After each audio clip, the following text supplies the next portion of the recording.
Good morning, everyone. Should be live now. Here's hoping. How's everyone this morning? I am exhausted. So, yeah, I haven't been streaming this week. Mainly because I haven't been sleeping well. And also because I need to get stuff done. Why did I cut this bag for these propellers? But there's a Ziploc. Oh well. So yeah, the carbon fiber props that we ordered on stream have arrived. A couple little blemishes, but they're not expensive. But holy crap, are they ever solid. Like, look at that. Almost no flex if I compare same amount of force on this. How's it going, Johnny? Good morning, good morning. So just showing off the carbon fiber propellers for Snowspeeder V2. That looks pretty sick. Actual carbon fiber. Good morning, MT. So yeah, and if I clear a little bit of space, I can show you something pretty exclusive. Oh, and I've got drip coffee today, so it's not instant coffee. Let's see if this fits. I gotta be careful, it's a little bit fragile. So, what do you think of that? There's the cowling for the Snowspeeder and a carbon fiber propeller. But what's even better is this is actually the V2 body that we designed together on stream. So this is the whole shebang. It barely fits underneath the camera, so you can see through the end there. It is absolutely massive. So it was a successful print on the Neptune 4 Max. However, a little bit of an asterisk there. It was scraping all the way up. So I think because my design has really open areas and not like flat, because this thing wouldn't print at all. You see on the side there, you see all the daggies sticking up? So they are working on a solution for me. But yeah, so this wouldn't print, but this did. And I think it's just because it's a wireframe. It's probably a little lethal, to be honest. The filament runout, though, does work, as you can see. These are not stuck together. This is because the gray ran out, and I put some blue that I had laying around, and then I put some pink that I had laying around, and then some white that I had laying around. And every time you see a gap, it's because filament ran out, and the system worked perfectly to fill that back up, which is very nice. However, I must say, my pink filament, I don't know what happened, it doesn't like the blue. My pink filament separated from the blue, but it's strongly bonded onto the white, and the blue is strongly bonded onto the gray, so I don't know. It doesn't matter because this was only a trial run to see if it would work, and now I can, press fit a couple of the M4 brass inserts, and I'll probably do that on stream today. And if everything fits, then it's a go. This weekend I'm going to be printing the actual print in red PLA Pro. So yeah, this thing is absolutely wild. It's 375 millimeters tall, and I don't know how big in this direction. Huge. Like, you cannot do this. It is too big for the biggest recommended Voron size. So that's something. This is going to be huge once it's done.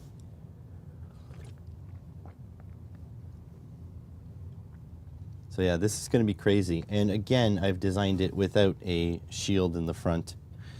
Oopsies. That's just what I do. So yeah, this was a 2-day print. and I was expecting it to fail. The only thing we got wrong is we have one layer shift in the gray here. Don't know if you can see. So one missed step this way and this way, like towards the camera. But as a prototype, it looks freaking awesome. I got my hard points to mount stuff on. That's the very top of the cowling, and then the two sides of the cowling. But I think if you look at it, so this is the carbon, right? And this is the filament that it'll be like up against. I think that red and black just goes very well together. I think it's gonna look sick. But yeah, these propellers are really something else. I think they might be defects, because you see there's like a bubble here. A little bit of a bubble there. So I don't think they're top quality, but I didn't pay top quality prices for them. They did come with metal hub rings though. So these hub adapter rings, they are aluminum anodized, and they pop into there. This one doesn't fit super well, but I think I like the fact that it's a press fit. So yeah, gonna be absolutely insanity. And like, what the heck am I gonna do with this? This is like, it's beyond explaining how large it is. Like, it is huge.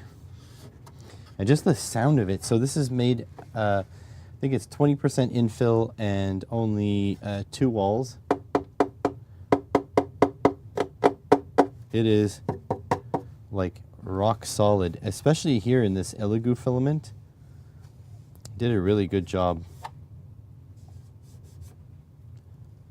This thing is nuts.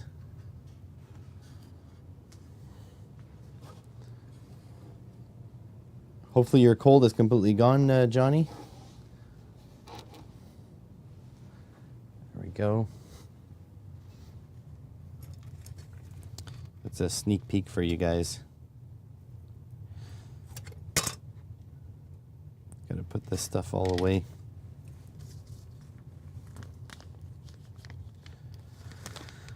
So yeah, I haven't been sleeping very much. It's been kind of rough.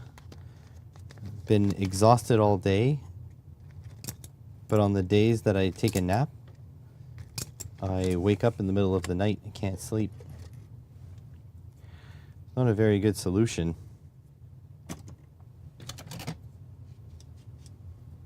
I need batteries for these things too. Pretty sure these are all empty. Yeah, no battery.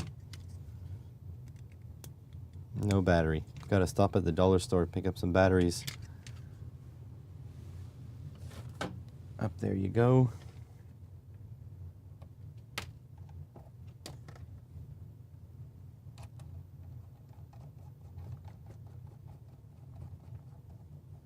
So I got a couple things we can do today. I do need to catch up on editing though. It's insane how behind I am.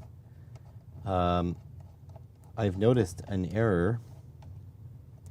It looks like I have like 4 or 5 mailbag videos unedited, and I have 3 mailbag videos, not even in sequential order, that are edited but not released, like uploaded but not released. So I've got a lot of stuff to do. How's it going, Adam? How was my weekend? It was all right. Didn't sleep very well, so that's why I'm a little rough today. I've been a little rough for the last couple days. Can't freaking sleep. I think this is the PETG blob we made. This is just a random anti-static bag. Pi 0W. How was your weekend, Adam?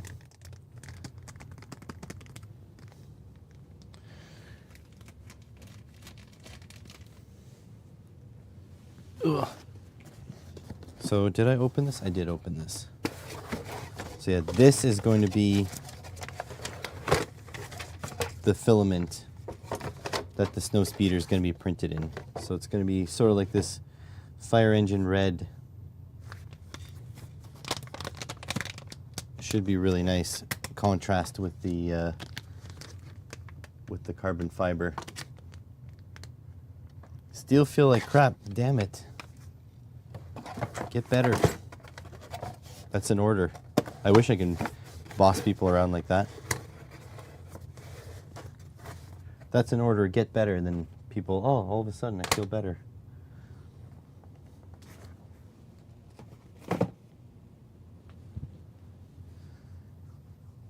In principle, that print, it was estimated at only 950 grams.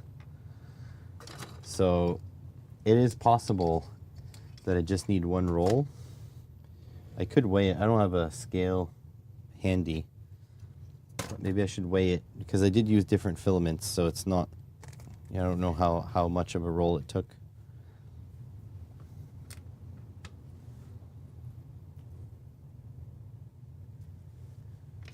This over there. My God, I am tired.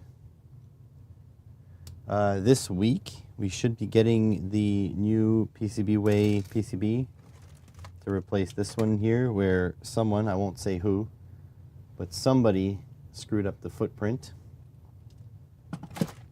I don't want to blame anyone, so I'm not gonna point any fingers. Somebody definitely screwed that up.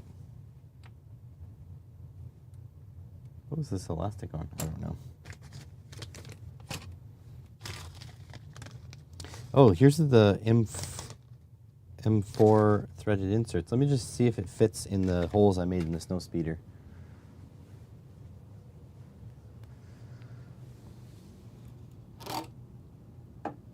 This thing is giant. There's like nowhere to store it.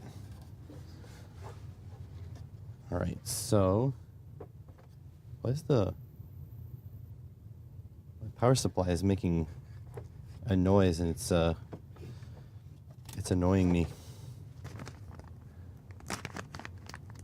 Talking about red, good-looking things. I watched a video earlier where it took a 35 horsepower Daihatsu van, bolted a Hayabusa motorcycle engine to it. I would love to do that. That sounds like so much fun. Here, let's see. So in principle, I made these the same size. So if that, so it just clips right in there. So if this accepts the, the soldering iron and you can push it in, and that's a good sign. It's really tight in there, which is kind of nice. Let's check these back holes here. These ones are kind of important because this is what will secure the back cover on.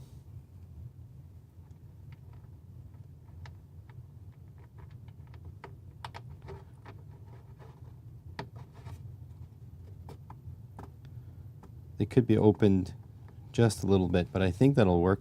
We'll just need to push them in just to make sure they'll go in with the heat.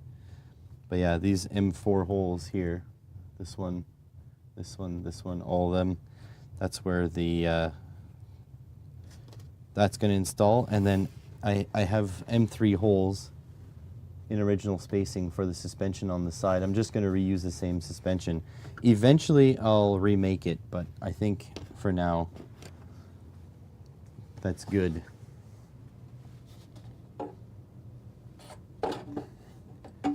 I have the heat set insert tool somewhere in here. I would love to work with a Busa engine. I think they're kind of expensive.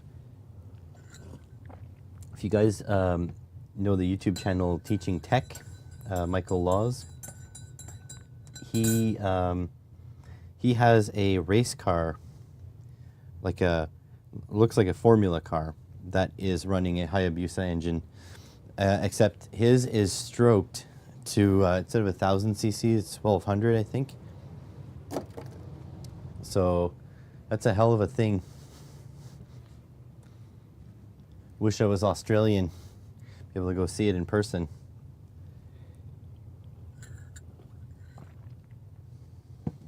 All right. I think we're almost done cleaning up. So there's a couple things we can do. We can test the electronic load. That's one of the potentials for today because we got it. What else is on the menu? I had a whole list of things yesterday, but with my lack of sleep, it all went away. Let's see. Oh my God, I'm way behind on editing. You guys at the right spot? Kind of are.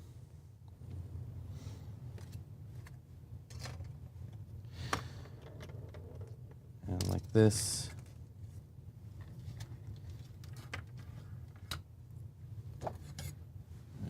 Get stuff out of here. I'll have to clean it up later. It's Wednesday today, so there's H3H3 later today, so that's going to be nice. Ride 2 hours south for a few meetings. Oh, you're bringing me with you. Nice. Well, stopping is not a big deal, Adam. Just bigger rotors, bigger pads, and better tires, and it'll do it. All right, let's clean off all the fuzz and stuff out from here. Okay, so yeah, I think we can start soft with one of these electronic loads. Now, unfortunately, okay, what's that? It's like oh, these washers here making noise. This is like weird. Now, unfortunately, they use barrel jacks, so I have to go find my barrel jack adapters.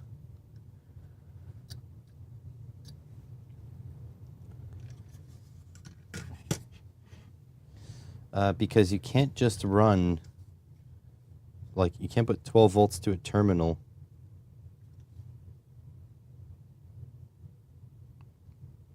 Looks like there's 2 terminals. Oh, wow. Look how bowed the PCB is. You see that? It's like a banana shape like this.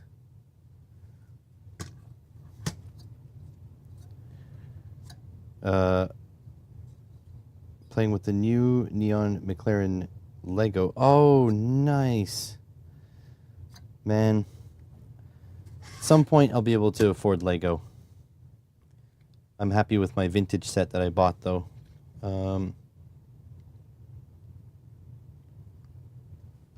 You really don't get much with this kit, huh?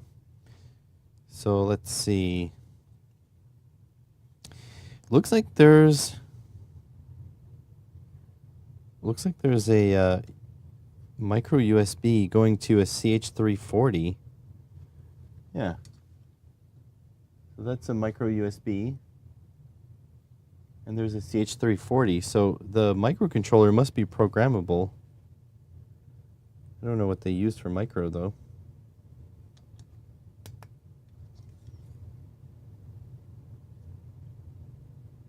There's Wi-Fi. Or Bluetooth. Look at that antenna right there. Only the 20-pound kit. All right. Let's check that out. If there's an inexpensive kit, I'm kind of interested.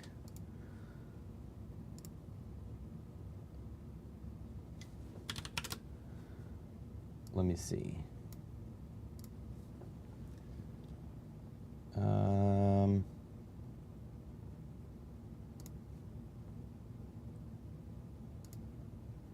Don't need the C920. We're not printing anything today. Lego 42166. Thank you for the number. 22166. Oh, Neon. You said neon. Must be neon. That looks pretty cool. 22.94 euros. Let's see. I want to show you guys what I would love. I don't remember what it's called. It's like the dump truck, but it's not like this guy. It's much bigger.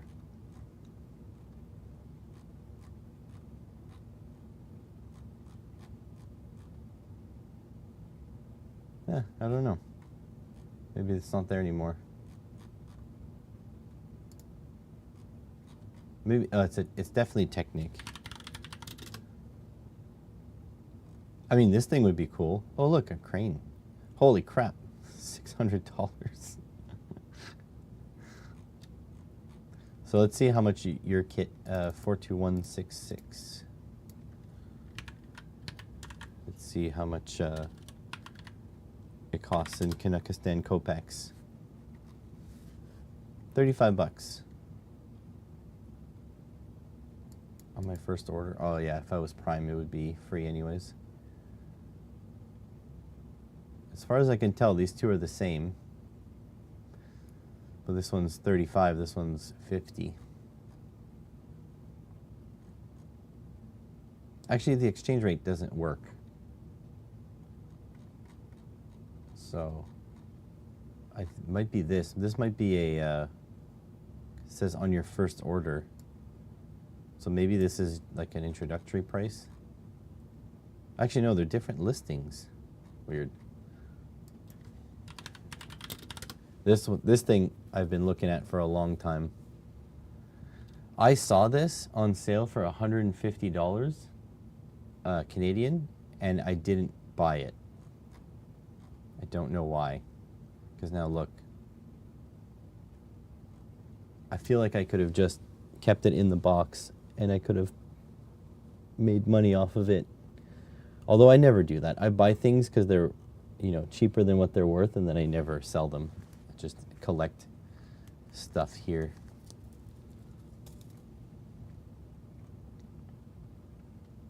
Legos are cool stuff, man.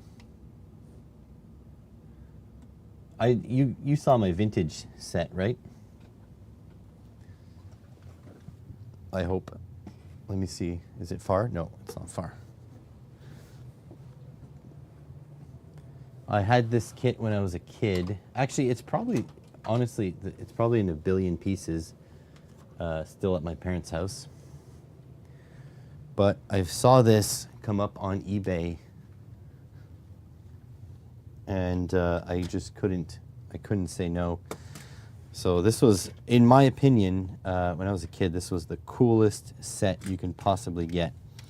So it's the jet that carries the shuttle. I think it's called Lego Transcon 2 or something like that. Beautiful kit. It has, it's all filthy now because it's been sitting in the dust. I need to make a display case for it. It has the Canadarm. And it has a little satellite. Here we go. A little satellite. And as far as I know, there's nothing missing from this kit, which is pretty nice. So that fits in there, and then the little arm folds back down in there. Latch is a little bit loose. I don't know if they're all original pieces. And then this comes apart. See, the peg is supposed to come off with the shuttle. I don't know if there's any aftermarket parts in here, but it was a killer deal. I don't know how far this is. 1, 2, 3, 4, 5. This one. It was a killer deal. I had to have it. This guy here, it opens so you can see inside. It has a bunch of cargo bay doors. It has another cargo bay in the back. Not sure why, but that's Lego builders. They make all sorts of cool stuff. And you got a pilot. Not easy to get him in and out, but pilot there. His little hat. and you've got a operator for this little cart, and this hooks onto this, and so you can actually pull it by that. And then in here we've got the astronaut with the gold visor. So pretty cool vintage Lego set. I didn't pay very much at all. I think this was 40 bucks. And for a vintage set, I think that's pretty good.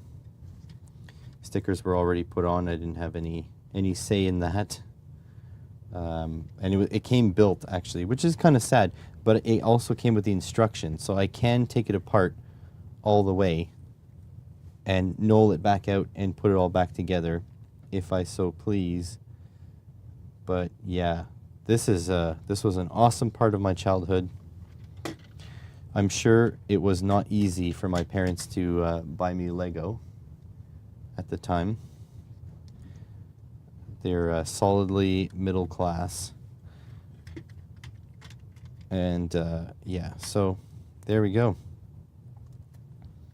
My vintage Lego set. So I need to find some way to display this. But like the wingspan is pretty large, so I can't just like get a model car box. And 3D printing doesn't really lend itself to transparent stuff. So yeah, this sits, you know, where I can see it. And it makes me smile every time I see it, just like this, for whatever reason, a printed little Honda B-Series valve cover that makes me smile too, so pretty cool. I do want to get back into Lego, but right now, like, it doesn't fit the channel theme, so it wouldn't really be a business expense. So I really need to focus in on buying things that work for the channel. But yeah, really cool. Oh, I got all the little power tools too that this guy holds on to, and his little walkie-talkie. Pretty cool. There's some other sets I've been eyeing, like Aquanauts sets. Obviously vintage from the early 90s when I was into Lego. But yeah, that's the goal eventually.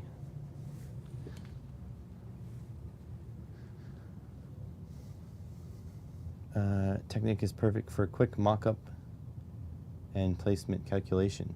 Yeah, of course.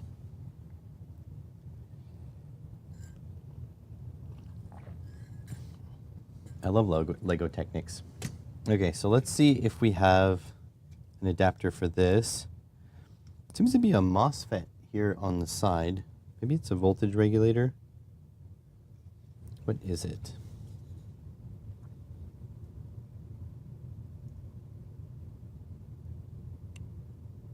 CHN913? I don't know what that is. Oh, it's a diode. Dead giveaway for a diode. These two pads are the same. These two legs are on the same pad. So a nice big diode, but yeah, it's got Bluetooth or Wi-Fi or something. So it must have some sort of IC. Oh wait, I have a magnifying glass. Let me get this. I got a whole bunch of mail in the other day, but I have not sorted through it. Let me see if I can find the order number.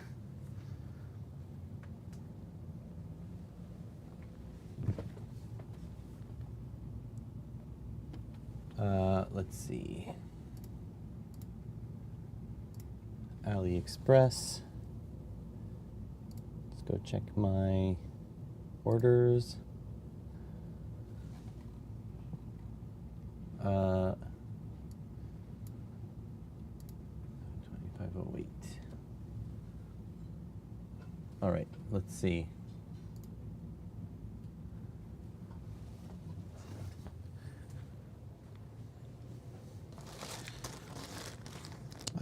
Ooh, this is external packaging. I have to open this.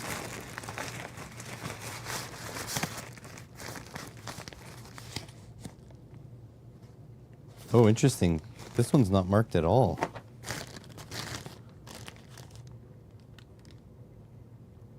Huh.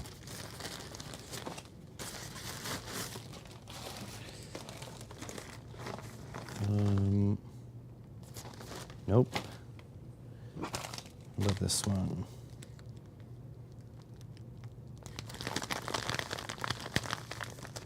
It's another one with not much marking. That's not it, for sure. That's not it. For sure. That's not it, for sure.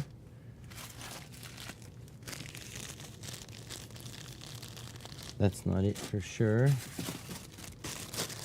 This could be it.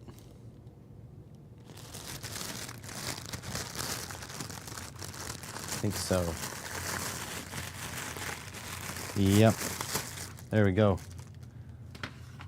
Magnifier. As per the Google form in the description.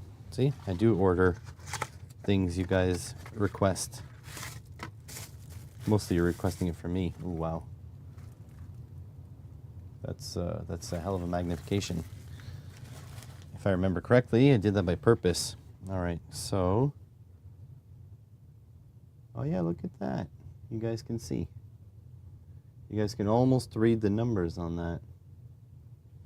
See if I can read the numbers on that. Oh, they've been lasered off. And then we have a Renogy RN8209C. But yeah, they've been lasered off this IC. Let's see if I can show you guys. It's been lasered off, this top one here.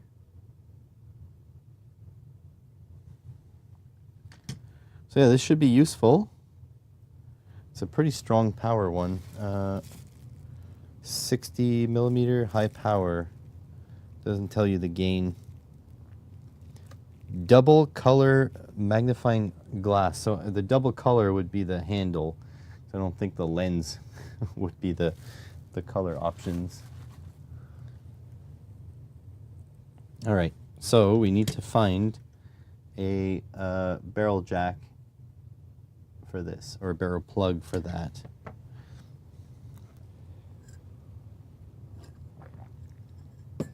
So the drip coffee probably won't stay here forever because it makes the house smell like coffee, and the wife approval factor on that is next to 0. Right now I have it down here in the dirty workshop, and I have the exhaust fan running to try to blow all the air outside. All right, so let's try this one. Yep, that's it. Perfect. Need 2 little lengths of wire. Just a little bit thick.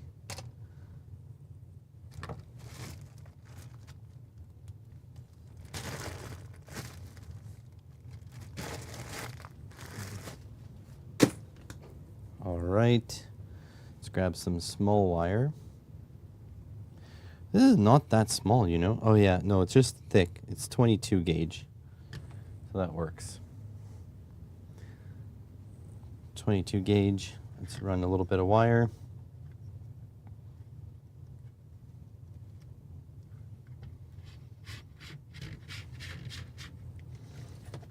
Just enough so it's not in our legs, basically. This is all unwinding because I didn't put the elastic over. Just warning you guys, probably going to be a shorter stream today, simply because I am exhausted. And I should really be editing like so much stuff. On Patreon, though, there is a new mailbag video. As it turns out, I have a whole ton of mailbags that I haven't edited. So one is up there now. Patreons and channel members. Also, I have to look into it, so don't hold your breath. But I might be able to give away free memberships. And if I do, they'll be given away on Patreon or on this live stream here. Actually, Patreon doesn't make sense because they're already paying. That's a little backwards, isn't it?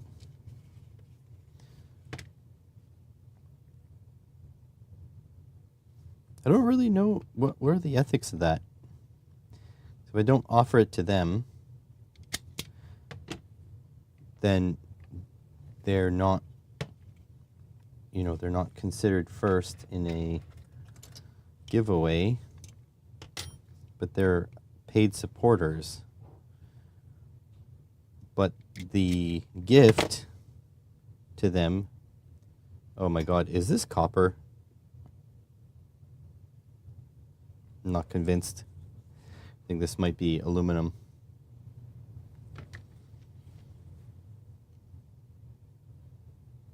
Yeah, that's a weird question. Someone wants to weigh in on that, please do. If the gift is a Patreon-like subscription, is it right to not include the patrons which already have a Patreon-like subscription? Question marks all around.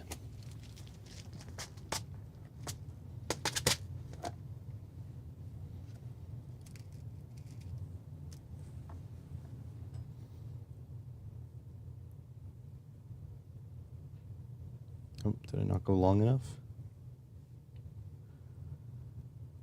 No, I think that's going to be long enough. A little bit shorter than I would want, but whatever.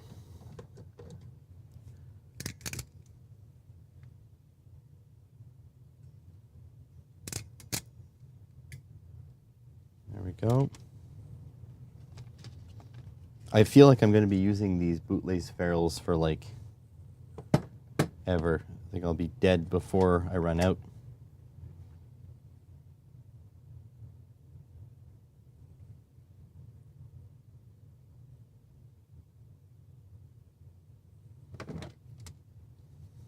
What's happening good in the news today? Did see some interesting news south of the border. Probably best not to talk about that because people get all riled up.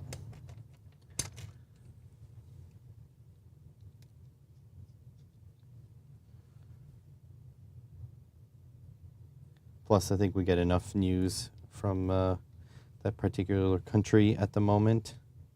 It's nice to be away from it. So it's negativo. This is positivo. Now I'm either going to put forks on the other end, or I'll just put a bootlace and then jam the bootlace in the power supply.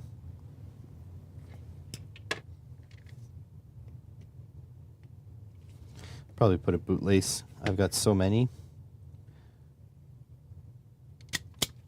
There we go. And like so. And now crimp some new bootlaces. King Charles has cancer. I feel sorry for his son, William. You'll have to remind me, is William the Epstein Islander or not?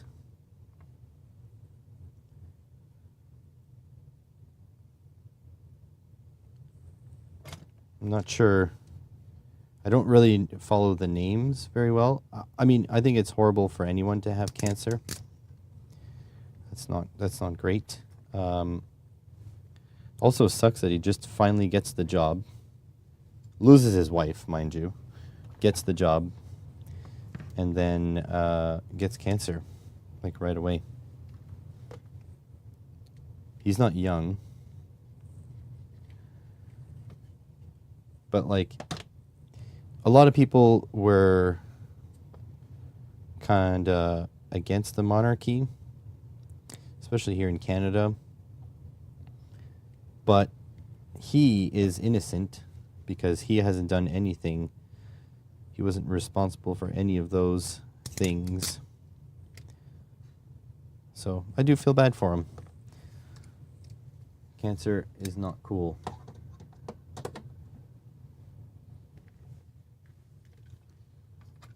All right, so this is 12 volt power apparently.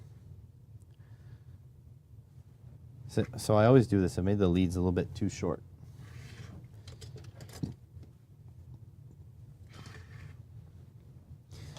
Another business expense that I have to probably deal with is I need my computer monitor here is too old. It's a 1050p and it's causing issues. I think I need a 1080p one so I can mirror my other monitor because I can't see this one from my computer, so I can't control it from here either. All right, let's see if it turns on.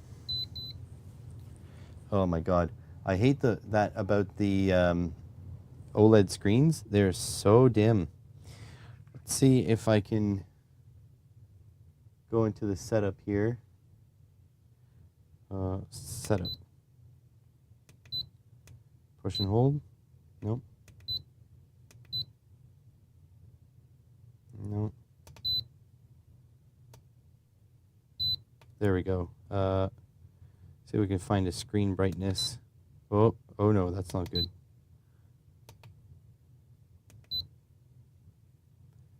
Oh my God, I can't read that. It's so small. Display brightness. Oh, it was almost max.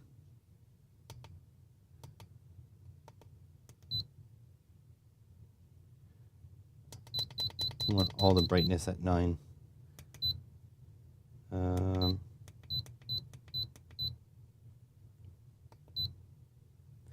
Yeah, so it's not very bright. That'll make recording a bit hard, but I can report the numbers, or I can do a second screen. I mean, it just have to be what it is. All right, so maybe here, see if we can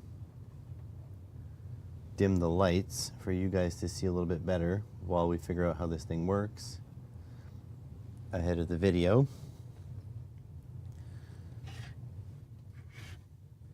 Let's see. Get a couple of these boxes. Bring this up a little closer to you folks. Yeah, it's not great, huh? Can you read it now? Need one more box.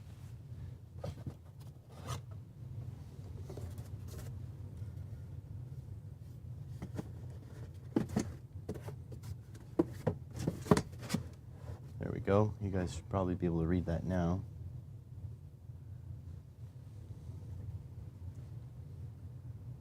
There we go. All right.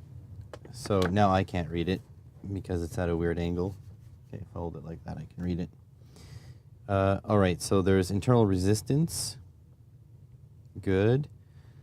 Energy. Maybe I should just peel this right off. There we go. All right, so time discharge. Let's see, we don't really want that. So this button scrolls through the characters here. See that? Lets you select which character. But I want to go, if I press and hold, here we go, time discharge. If I go, okay, off, that's good. I don't want that.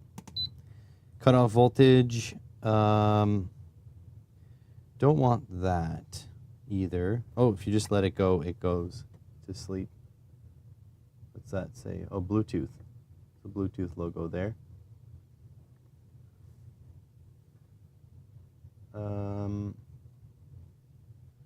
Yeah, cutoff voltage under 20 volts. Or is it under .20? No, under 2 volts. Okay, yeah. We'll have to see how that affects our testing.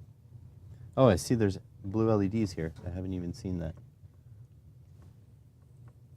Blinking for the it's blinking for the Bluetooth. Okay, there's a calculated capacity. It's pretty nice. All right. So to start it, you just probably press and hold. Nope. Gotta scroll all the way back down. Oh, is there for the beeper? Oh no. I want to get rid of the beeper.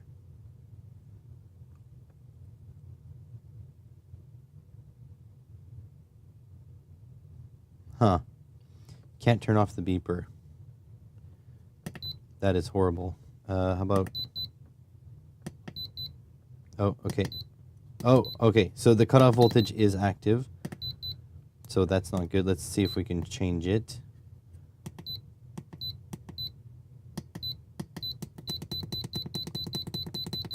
I'm going to have to put something on the beeper. There we go. All right. Okay, on. There we go. I don't know what UREG means, but... Okay, so... I can change this. So we could do constant current, constant resistance, constant power, constant voltage, constant current. So it's not actually that complicated. I should be able to make a video pretty easily. It shouldn't be that bad. It has 4-wire testing, which is really nice.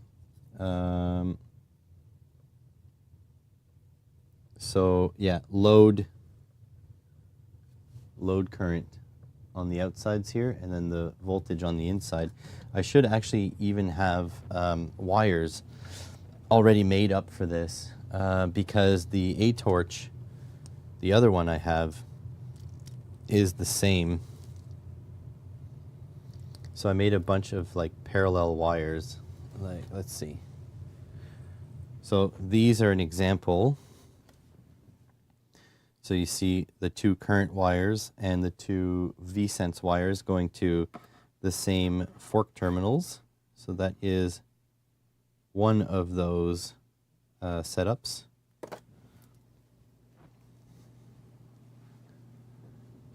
Let's see. Should have some more. I need to organize my test wires. Here's another one. So again, fork terminals, and they go to fork terminals on this end, but then I also have banana plugs on the other end. So that wouldn't be for this, but that's for other kinds of testing.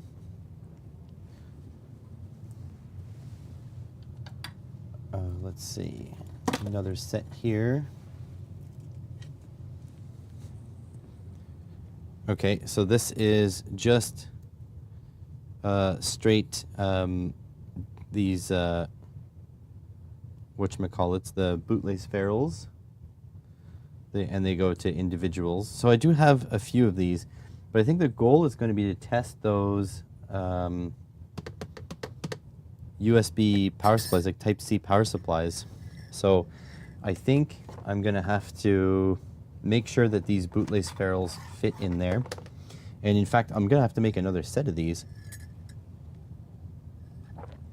because the whole point is going to be to have a couple of these electronic loads working all at once. Look at the frame rate on that. Frame rate is horrible because the lighting is so low. You see the blades are all smeared.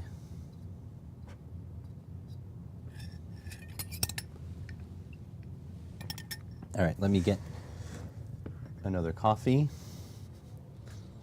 Well, you're going to come with me, basically.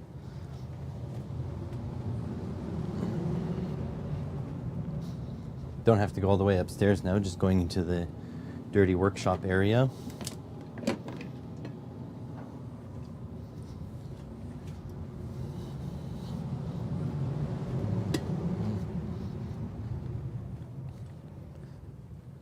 So I spent a little bit of extra on drip coffee, because I figured if I'm working anyways, might as well have the good stuff. I just wish my my wife could stand the smell, but that's just wife things, you know.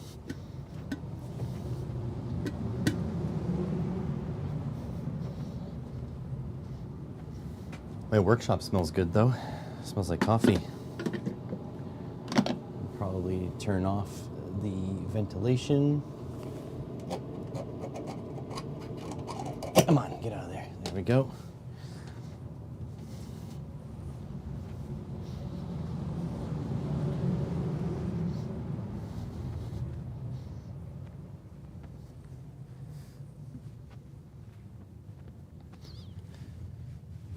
Oh, and where did I put my sweetener? Over here. Gonna just check my Discord message real quick. There we go.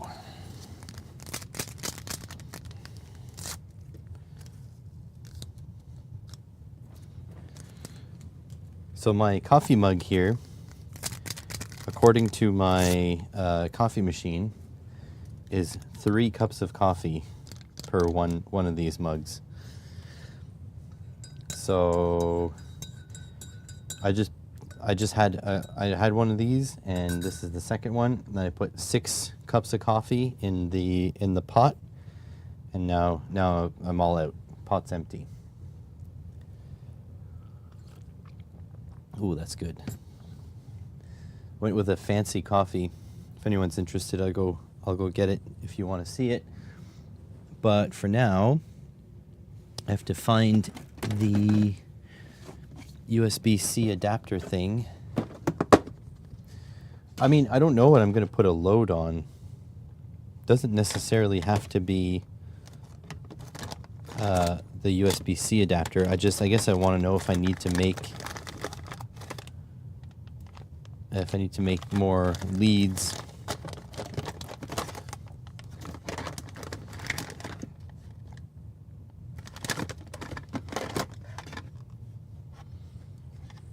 I think it'll be a very bad sign if I've actually lost all of my USB PD adapters. That would be bad.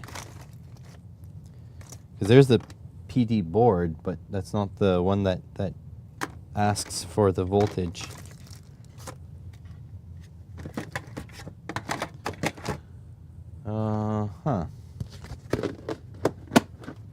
That is not a good sign. Means it's hiding somewhere on my workbench in plain sight.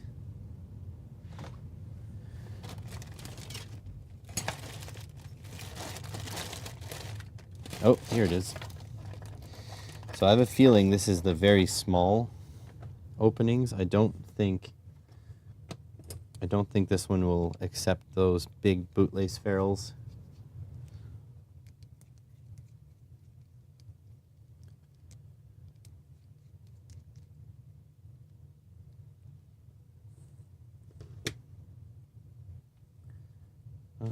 Let's see.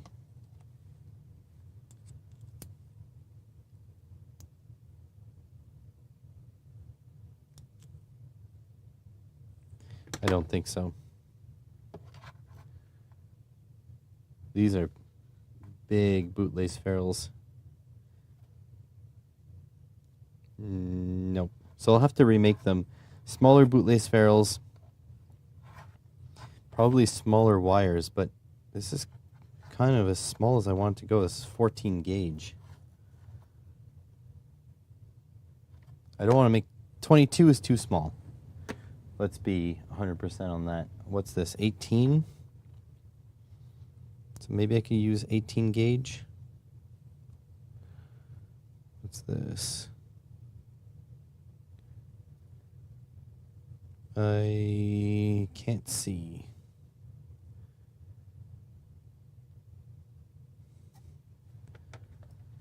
Probably why I have a magnifying glass, right?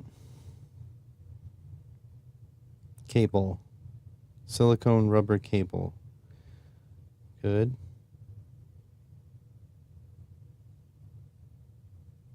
But what about the gauge?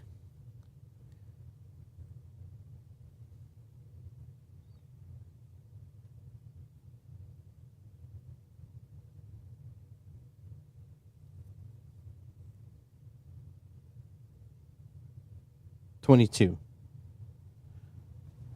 I just spent all that time looking at the freaking wire that I knew the gauge of instead of this wire that I don't know the gauge of. 200C.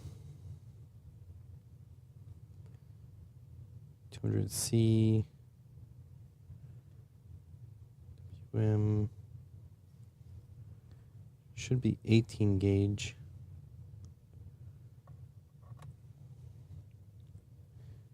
I think it's 18 gauge. I guess I could run 18 gauge because it doesn't really matter. The USB cable is going to be thinner. Speaking of which, that's another thing on the list.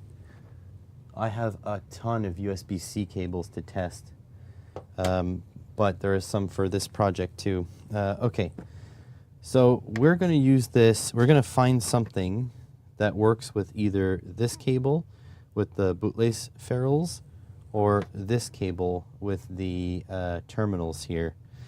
I'm definitely not going to get one of those big ass batteries that I designed these cables for. So we do need to find, oh, you know what? We can just use a read-in power supply. It's a little bit, what do you call that? Tautological? Circular. So it's a power supply testing this. We could do that. Oh, we can test a LiPo battery as well. There we go. Actually, that's a better idea. I want to test a LiPo battery. So let's solder up a connector then. Let's solder up a connector to a 4-wire, and then this can test. There we go. So we got this. We got this. That's a really good idea. So a 4-wire connector. Yes. Definitely. Okay. So now we've got a mission. Let's bring back the lighting. Watch that OLED disappear.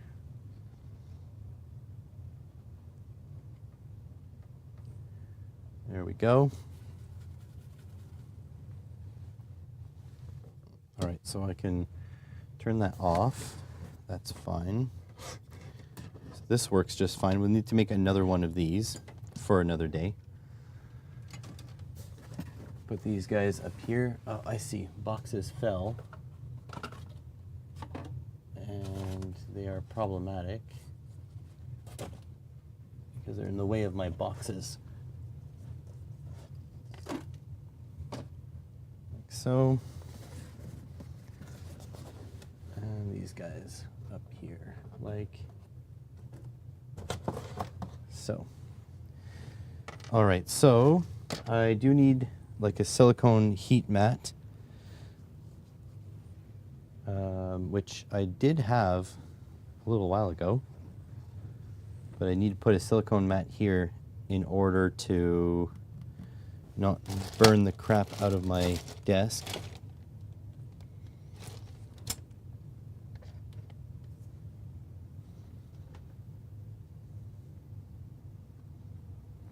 I can use a little piece of pallet wood that I've been hanging on to for a while. Let's see, give me one moment here.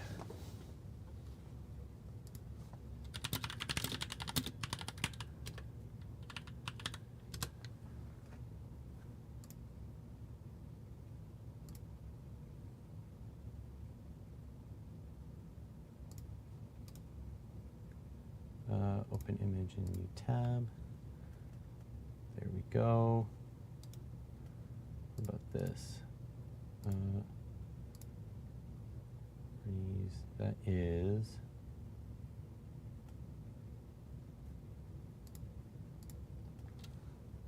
okay.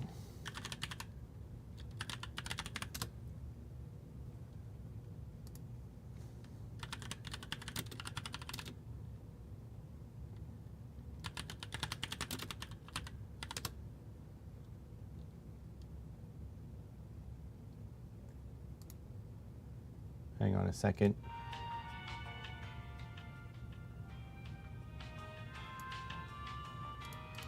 There we go. All right, I will be right back a moment.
I should be back. Hello.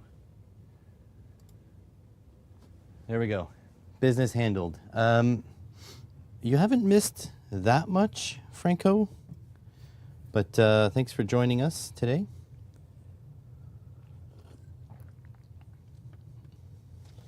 Hello, hello, hello. Okay, so what have you actually missed? Okay, let me catch you up since you're a good viewer of the stream. So the one thing that you missed that I would say is quite important is this guy.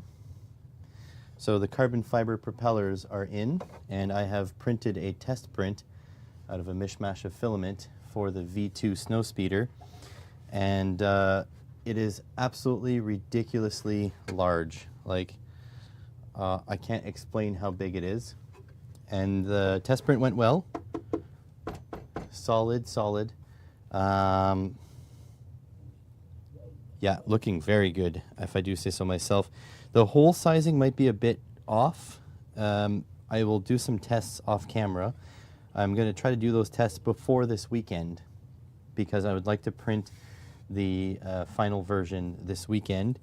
So as long as the suspension holes are well fit, as well as the M4 holes in the back here, and the M4 holes on the front here, then I do want to print it.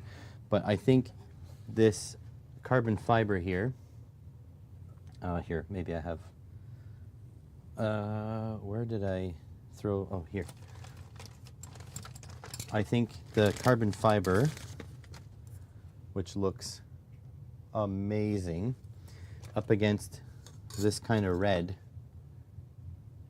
is gonna look sick. Look at that weave. So that is the plan. Also, I don't want to name names, but I have reached out. I've read your comments, and I have reached out, Franco. I haven't heard anything back yet, but yeah, I don't want to name names publicly, just in case they say no to the podcast. I don't want them to be harassed, but I have reached out. So yeah, so that, and I got 2 kilograms of filament ready to go. This is the actual red it's going to be, so it should look pretty good. Here's hoping. Am I? Yeah. Okay, I did that properly. So that is positive. That is something that's very positive. So that's good. No, thank you. All right, now what we're doing is I need to solder up a XT60 connector in order to use this load in a video, because I want to test LiPo batteries. Yes, black and red is always sexy, I agree. However, I decided to red for more practical reasons, because the 3 locations this Snowspeeder could be used on is snow, A, B, actually 4 locations, grass, when I make the wheel update, hopefully that'll be this summer, 3, water, which hopefully will be this summer, and 4, asphalt, you know, off-road wheels and on-road wheels. So out of those 4 conditions, what other color would stick out better than red? So that is why red. I find like purple looks good. It's my channel color, but it's a little weird. Has a little bit, I don't know. It's hard to see definition. And black does not show up easily on camera. You can't see details. It all becomes shadow. So yeah, those were how I ended up at red as a color.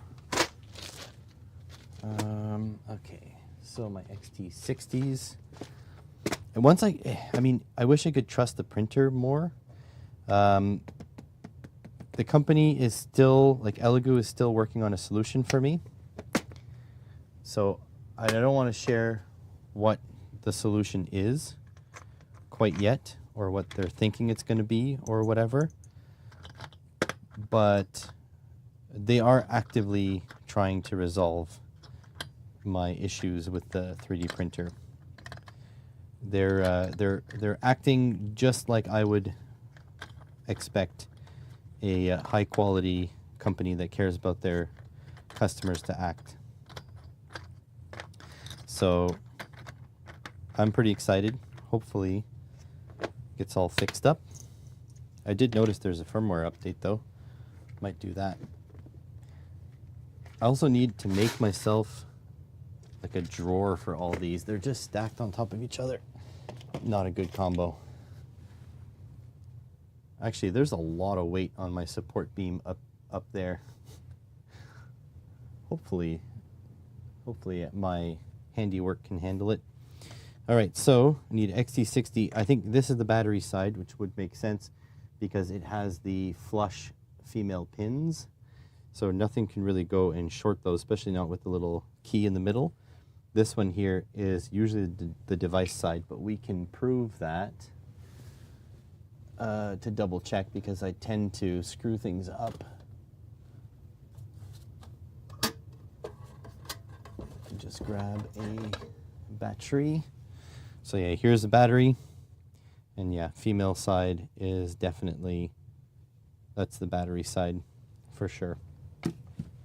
So that's good. So we need a device side, so this one, but I do slide these in so that they don't move around too much. So there we go. And I'm gonna raise this up so you guys can see.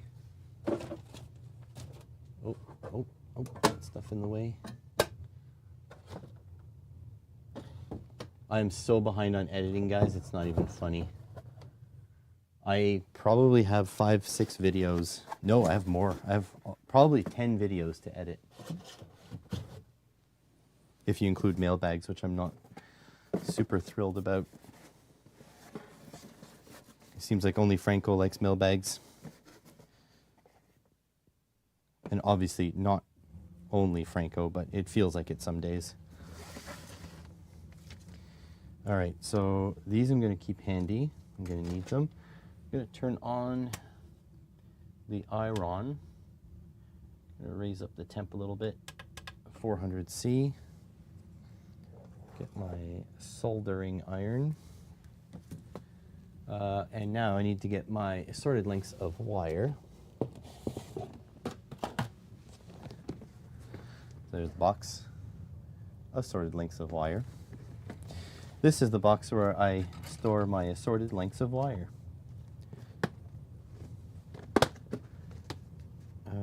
They haven't had a recordable... I haven't had a recordable mailbag this year. Had to get new hard drives. Oh. Don't remind me. I'm going to have to get hard drives soon too. I hate hard drives because you can't just write them off totally. You have to write them off in stages. Any computer equipment you have to depreciate, whereas like all the AliExpress stuff is all instant depreciation. It just goes into like office supplies basically. So this is 12 gauge. So we're not messing around with this one. I probably will just use a short length. Don't need a super long length for that. So let's chop this off. There we go. So I'm using the good stuff. This is 12 gauge silicone wire. Silicone carny.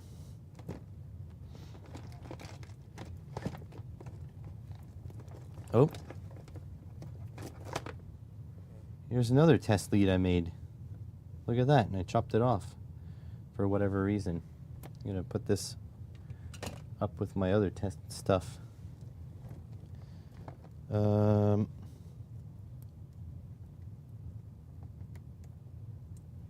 avoid Crucial. I mean, I just buy whatever's cheap, but I need, actually, that's a lie. I was going to say I only need like storage hard drive, so I don't need like a SSD.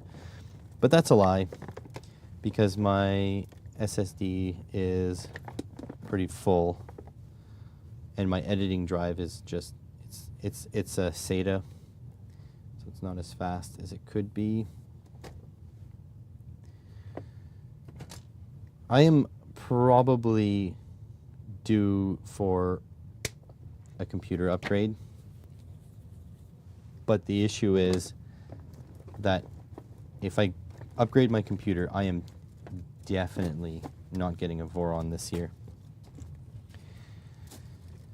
We'll see. We'll see about doing PCBWay this month. If it comes in, it should come in this week. At worst, it'll be in next week. So we're going to do a PCBWay, but like I can't do just like unlimited stuff. There needs to be a limit. Okay, so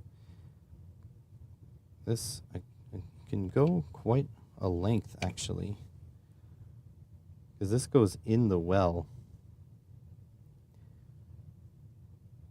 So I might do about that long.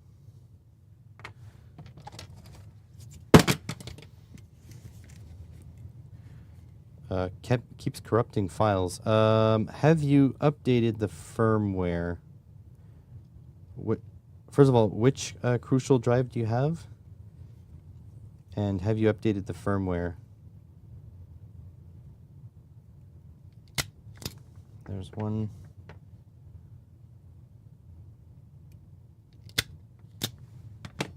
Because I have a MX 500, 400. It's like one of the better SATA drives, and it has been serving me perfectly. Some USB. Oh, you have a USB. You know what probably is the problem? Your cable is probably flexing. There are issues with that, like in general. I'm not saying Crucial or anything, but yeah, there are issues with that. They're not the USB, like Mini B 3.0, the wide one, is not very stable. I always err for internal drives, because external drives they're just asking for trouble, as you are experiencing. And, you know, you're at the mercy of the stupid USB controller on board, and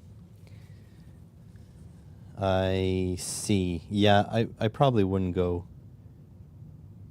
portable drive, you know? Let's see. I don't really have a clamp. I really should have made a clamp, but whatever. Let's see. Didn't I have a giant elastic here earlier?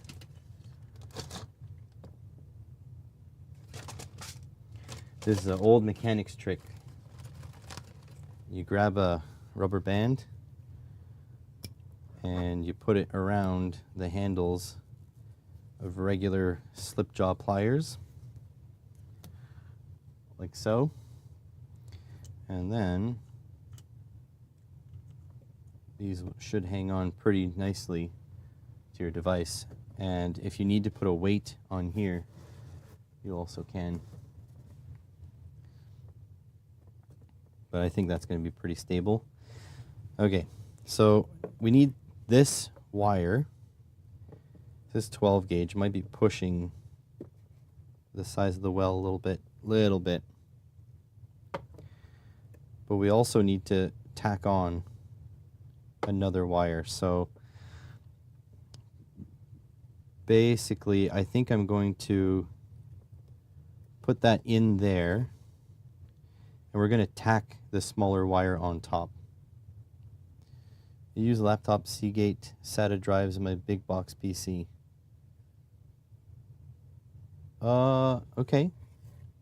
that can't be more efficient, like price-wise, than going with you know, the full-size hard drives, right?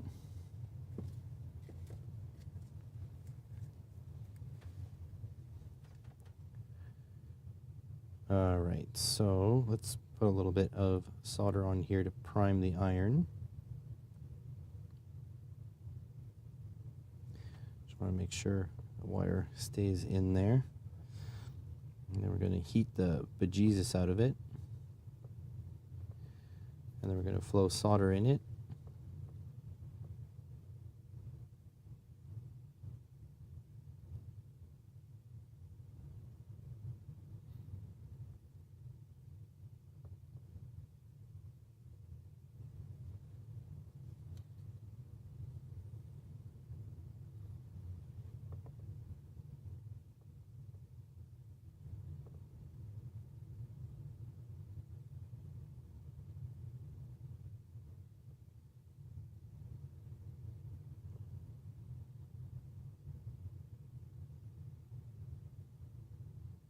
Just got to make sure these connections get hot enough, because if they're not hot enough, they're going to be a cold joint. And when you're working with lithium polymer batteries, a couple of, you know, milliohm of resistance can make the world of difference. But yeah, I think 12 gauge is just about perfect. So that looks like it's soldered pretty well, actually. Let me just flip that around. Now we'll set up the red wire. And then I'll just tack the smaller wires onto it.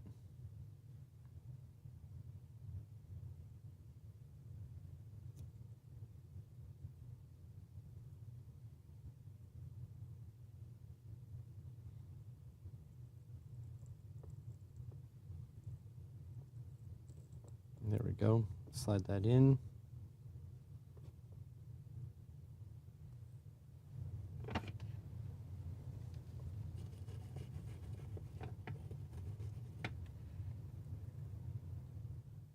Reconditioned 1 terabyte laptop drives. Oh, that is terrifying. Hopefully you don't put anything, you know, that isn't backed up on those.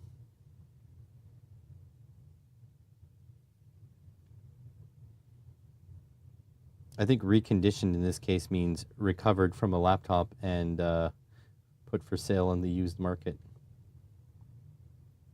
3 1 terabyte drives need to upgrade to a 4 terabyte to backup.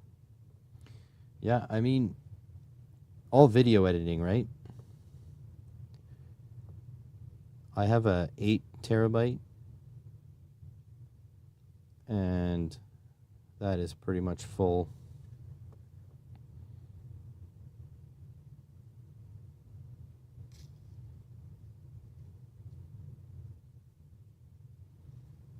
I see it wicking. That's good. Boiling that flux.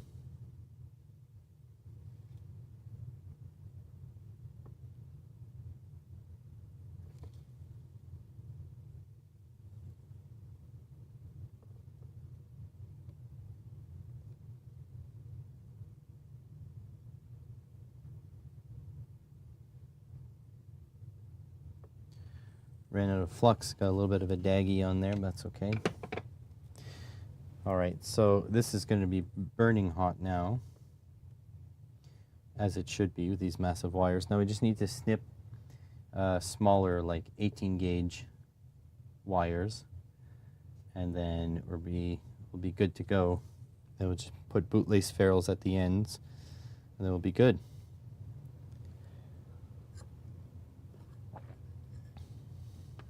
So yeah, I need, yeah, I'm not particularly happy. I got a lot of stuff to buy, sadly.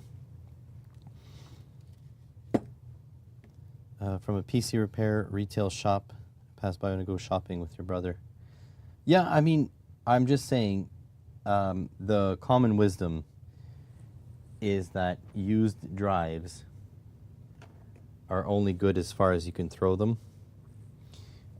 So, like, obviously, I'm not telling you not to use them. I'm just saying you need to back up everything that's on them if you feel like keeping it. That's all I'm saying. Because a computer repair shop will not be refurbishing those drives. They will be taking them out of laptops. They will be testing them. And as long as they pass the initial testing, they'll be selling them as like certified, reconned. But they won't be reconditioned. Like what are you going to recondition on a hard drive? They're not going to open up and like align the platters, you know what I mean? So I'm just saying, be wary of the data you leave on them.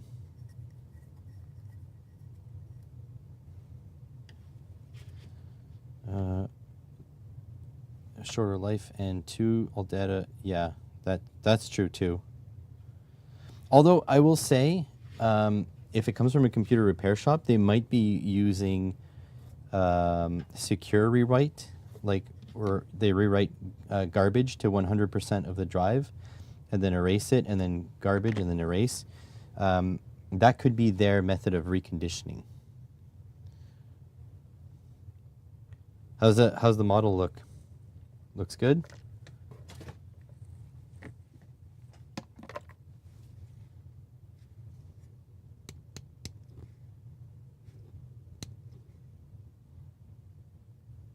So yeah, if they're doing some secure rewriting, then that's even better. But don't forget, that method is to write and then erase 100% of the drive a few times. So it is going to put extra wear on the drive.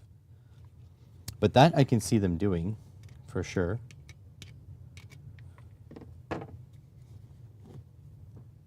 Another dust magnet on the Technic shelf. So my issue with Legos, and I do use the pluralized version. Lego can eat my shorts if they don't like it. Is that I never want to take them apart. So if I buy a kit, I'll always want to build it.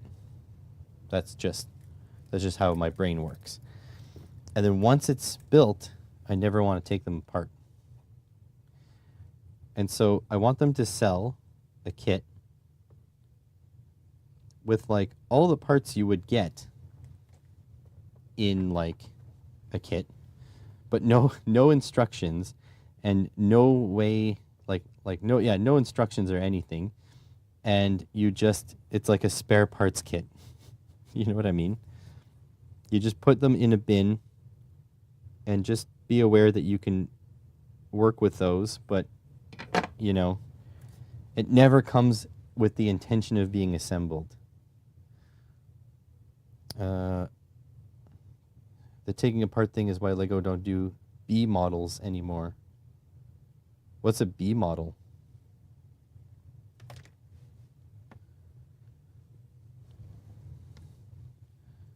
I'm not big on Lego lore because I'm really new to financial stability, kinda.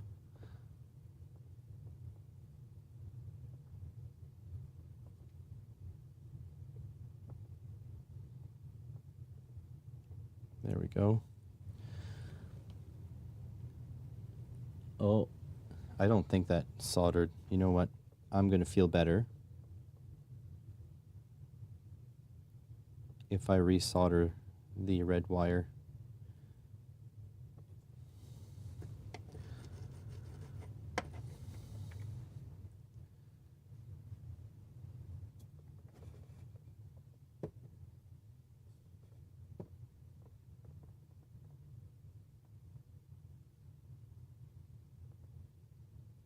Just put a lot of heat through it. Oh. Alternative build models. Gotcha. So you know what?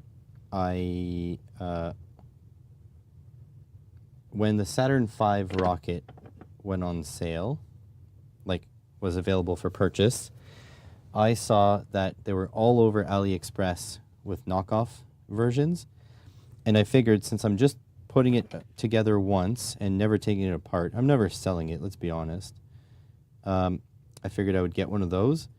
But I was looking at the reviews, and the pieces just don't fit together as nicely. And I really don't want a negative experience when building, you know? Or like be building assemblies and having to hold them together in order for them to stay together. So I decided it wasn't worth it for me, and I would just wait and buy the actual things. I could be mistaken, obviously, but I just feel like it wasn't worth it to me. And so ever since I saw that it does go on sale on Amazon for $150 every so often, next time I see it, I'm gonna snag it at $150. Like, those days could be well over. It could be that those days are never ever coming back. So it's possible I'll never see it at that price again, but now that I know I have the possibility. There we go. Hey, good morning, Jay. I bought 4 kits from the supermarket were copies, and not one was able to be complete. Yeah, see there. Although the AliExpress reviews, I have to say, the AliExpress reviews were quite positive. They were decent kits, but the issue is the blocks are not made to the same tolerance. And that's a big deal if you build Lego, to have, you know, the right tolerance, because or else it's not an enjoyable thing to do. It's not fun if the tolerance is wrong and the bricks fall apart. So, yeah, I decided against getting a knockoff kit for that reason.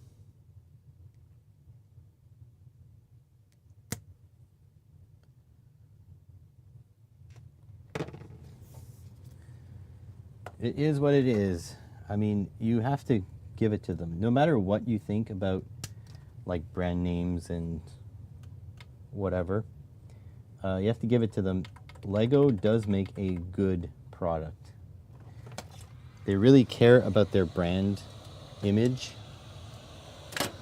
And so they do make parts like, should probably set this up before turning on the soldering iron. So yeah, there's no doubts that Lego makes a better product than the knockoffs.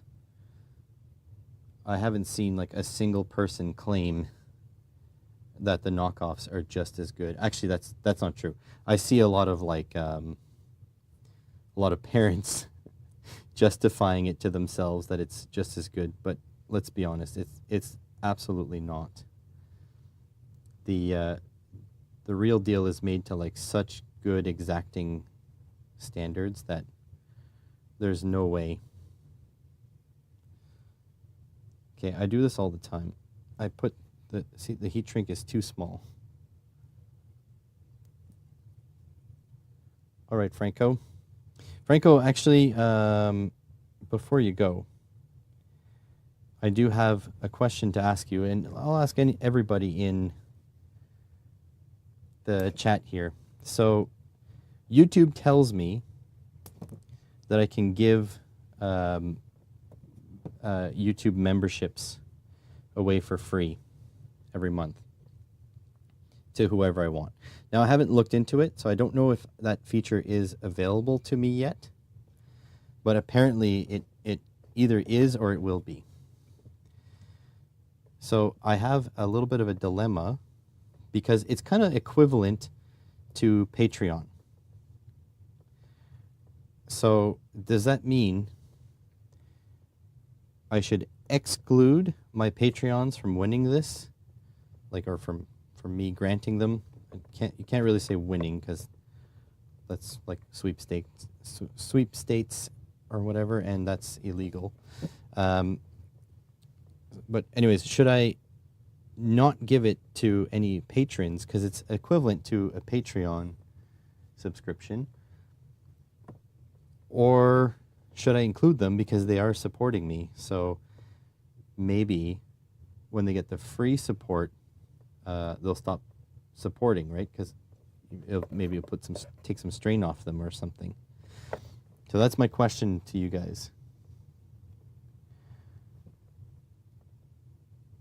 You can't decide. So I am monetized. No, I mean on the main channel.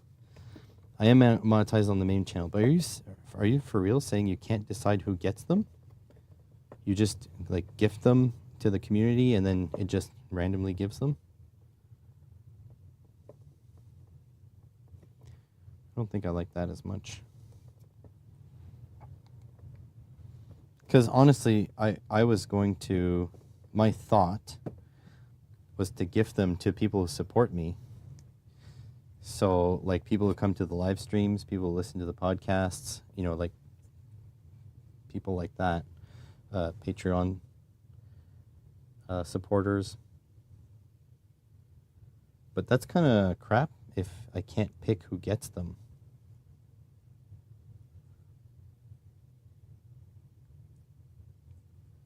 Because I would absolutely want to pick.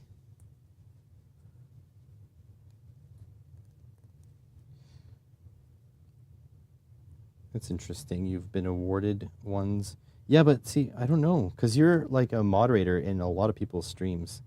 So maybe people know you from being in the chat. You know what I mean? So if you could give them specifically to people, I would think that would be explaining why you get them. But if you're saying you can't pick, then that doesn't make sense why you would get them, because the totally random ones that are given by the community, like the ones that people can just buy and give away to the community, they're based on participation.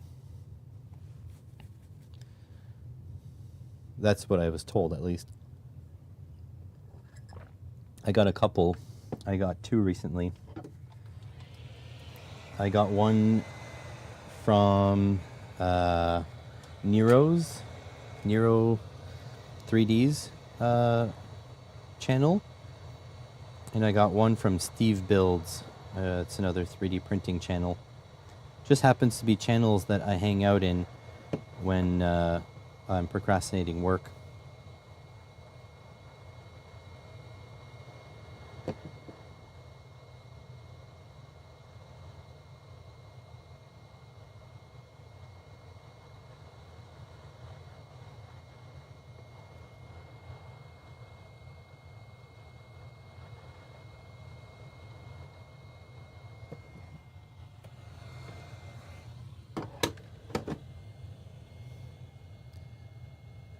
Can't choose who gets them. Oh, well, okay. I guess I'll just award them, and then YouTube will do what YouTube does, I guess, and they'll pick whoever's more likely to spend more time on my channel watching more ads so they get more money, I guess. Because that's kind of what it leads me to. If it's a YouTube algorithm who is picking these things, then that tells me they're probably biased towards people who are in a more favorable sort of bracket for advertisers. That, maybe that's conspiracy, but seems to me like that's about how that would work.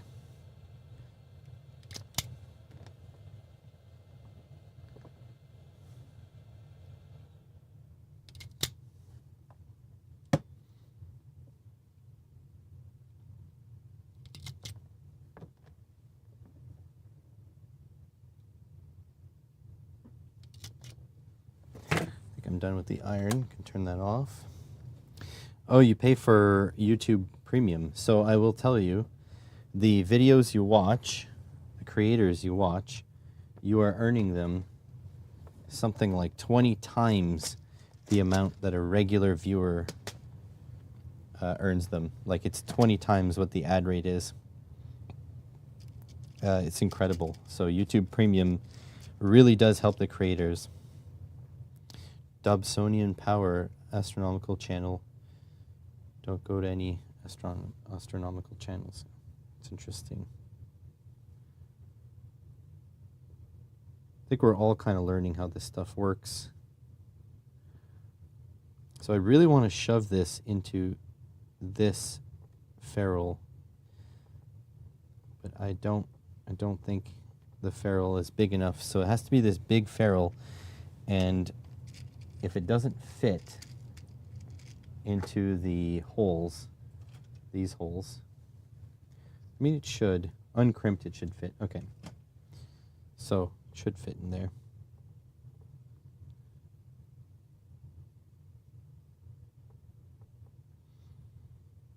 Did you guys like the waiting room music? Should I put it back on?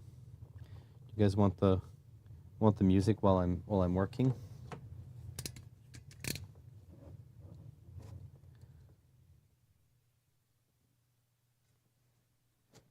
Oh, that's a tight squeeze. Really should have stripped them a little bit bigger. Oh well.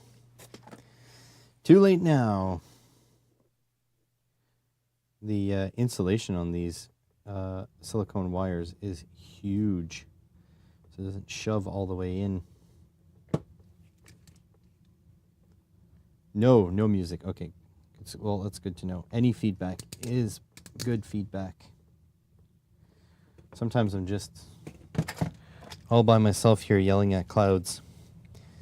All right, this guy and this guy.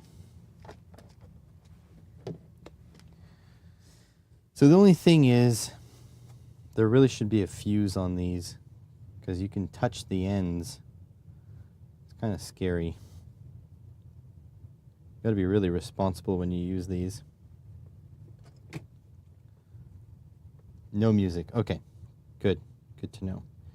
Just feel like I'm all by myself here, you know? Okay, here's something.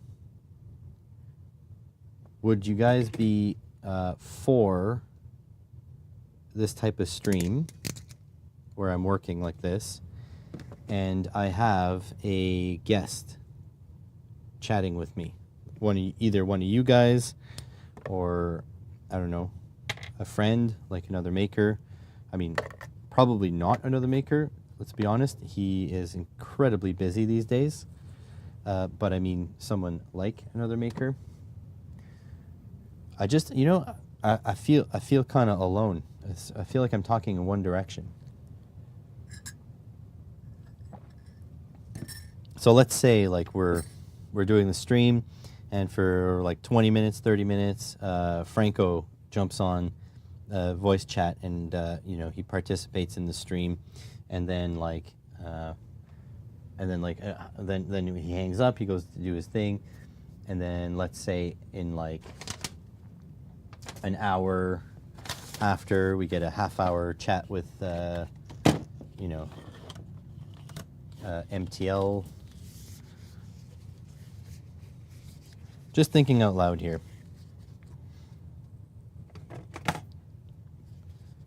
What would you guys think of that? Feel so alone. And I get it. You know, you guys probably have me on the second monitor, which is fine. I do that all the time too. So let's see. So if I do it like this, this will be a lot easier to keep them sort of organized. So I put one of these sort of like midway,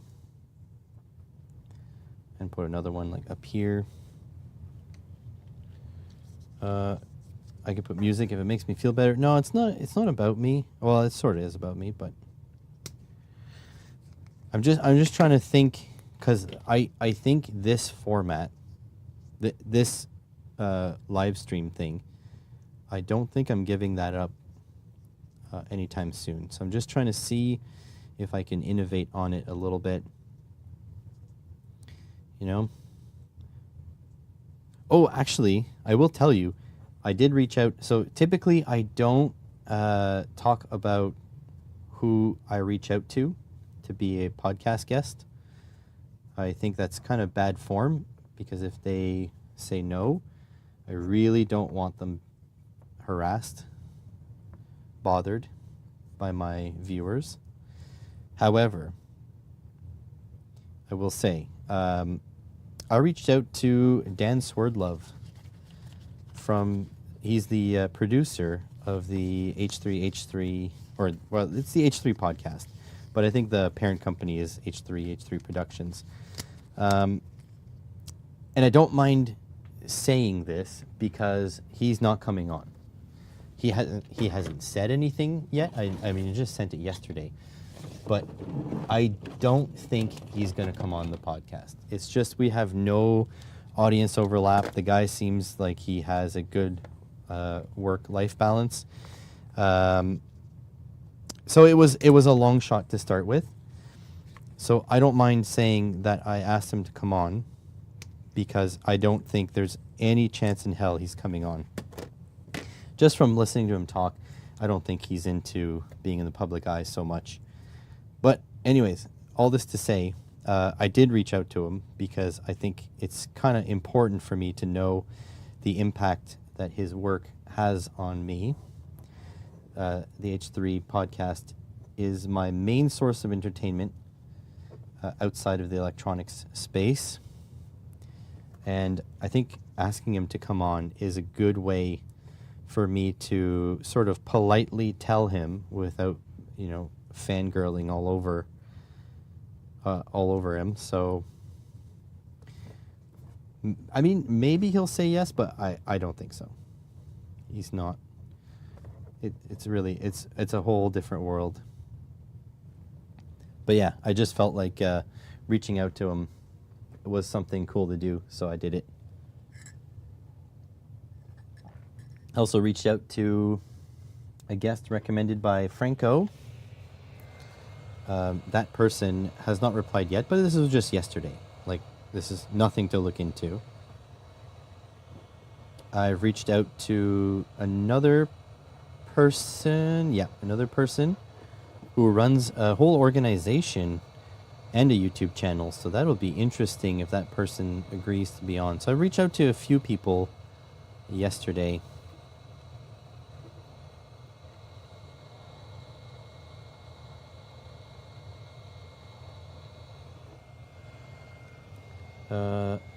Silkscreen on PCBs being wrong. The ones that I manufacture are typically only wrong because I made them wrong. But I mean, it's fairly common for,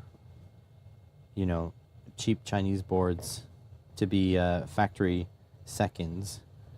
So if you're running into that could be what your issue is. All right, so let's see here.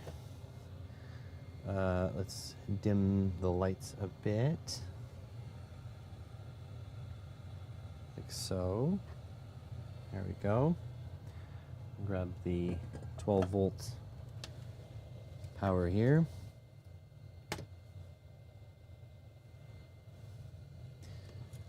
Or do you mean you had a board manufactured and it's not what you asked for in the design? Is that what you mean?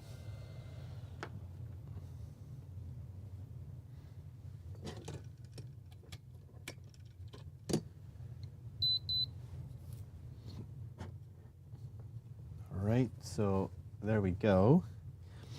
So let's hook up. Now it's the outside edges, I think. Yeah, the outside edges are the high current wires, and the positive is towards the top here. Probably gonna have to mark that. Let's see.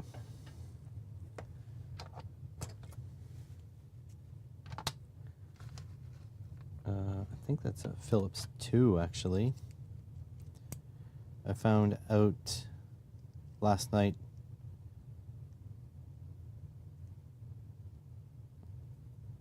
upgrade supply bypass caps on a cheap Chinese amp. Interesting.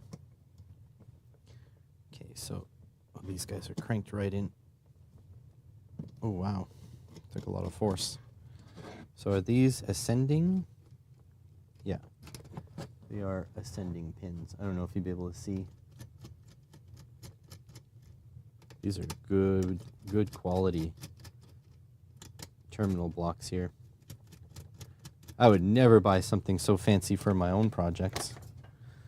All right, so positives towards the top. Okay, that's good. It fits. Probably going to do one at a time here.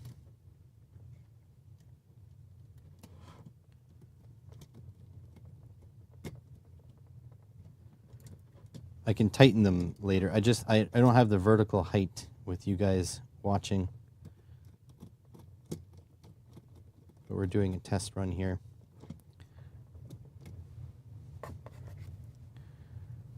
And then this big boy here.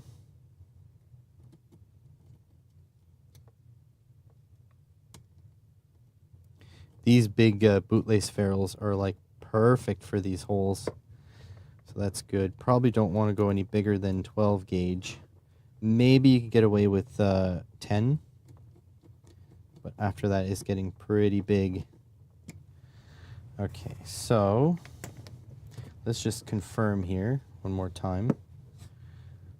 So A+, that's the big wire, and V+ is a small wire, V- is a small wire, A- is the big wire. I had the current limiter on, so I didn't blow the cap, but took out the 12-volt Zehners for the ± supply rails. Oh, so it was backwards. Polarity was reversed. Interesting. All right, so we should be able to just plug this this battery here. I don't know what state this battery is in, but one thing to note: this battery is not current regulated in any way, and so we could be plugging this in and it could like catch fire because this is untested. Okay, so we're good in that regard. Man, like I have you guys like way up here and it's really hard to see. These numbers are tiny. Okay, so let's pull a 10 amp load. Why not? Let's just go full. So 11.5 up is here, 10 amps, go. There we go. It's pulling 10 amps through here and the voltage is reporting 10.9. It's going to drain these pretty quick. They're only 2200 milliamp hour batteries. So there we go. So we're pulling 10 amp load. I'm not feeling any heat whatsoever. Very nice. Why the big and small gauge cables? Good question. So this is doing a 4-wire measurement. So just be aware that when you're pulling current through a wire, the wire is resistant. The more current you pull through a wire, the more the wire's resistance will drop voltage on on the source. So if you're checking the voltage here at these big wires, you don't actually know the source voltage. You only know the voltage here at these terminals. So these little wires here will just go straight to the source. So you can see they go right up there. They do not carry any current. And so you don't get the voltage drop on these. You get directly at this terminal what the voltage is. This is as good as we can get at this point. If we wanted to go even better, we could hook these wires up, the little wires up, to these wires here because they go directly onto the cells. Because right now we are suffering a voltage drop over these wires, right? But still, like testing at the plug, this is the way to do it. For 4-wire measurement, always better. And our cell has recovered. We pulled already 86 milliamp hours out of it, and our cell is recovered. And we can turn that back on, turn that back off. Let's see what the limit is. Can I do 20 amps, 30 amps? Let's go. Oh, over 185 watts. Okay, I get you. Let's try 20 amps. Over 185 watts. I can't see. It's so dim. Okay, so let's go.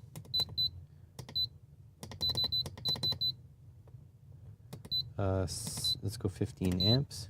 There we go. What's the power we're pulling here? 160. So we can increase this. Yeah. 170. 175. Oh, that was too much. Okay. So, oh. Interesting, because it's calculating the amount of current, but not dynamically, just statically. So you can start at 15, get 160. It's really hard to see. 157 watts. I'll go up. 166 watts.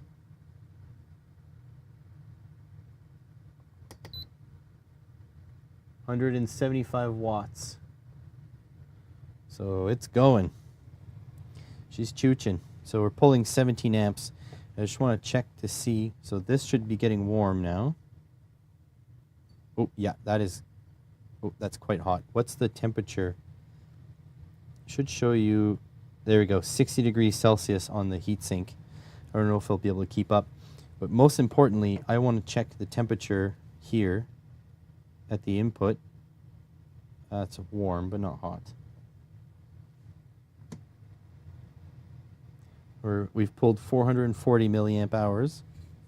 The cell is getting warm now too. Not hot though, just warm. Neat. Yeah, I did. I did get a magnifying glass. All right, we can turn this off. And now this should keep running until the temperature drops on the, here. I don't know if you can see the temperature there, 62 degrees Celsius. Kind of like there's a limit there.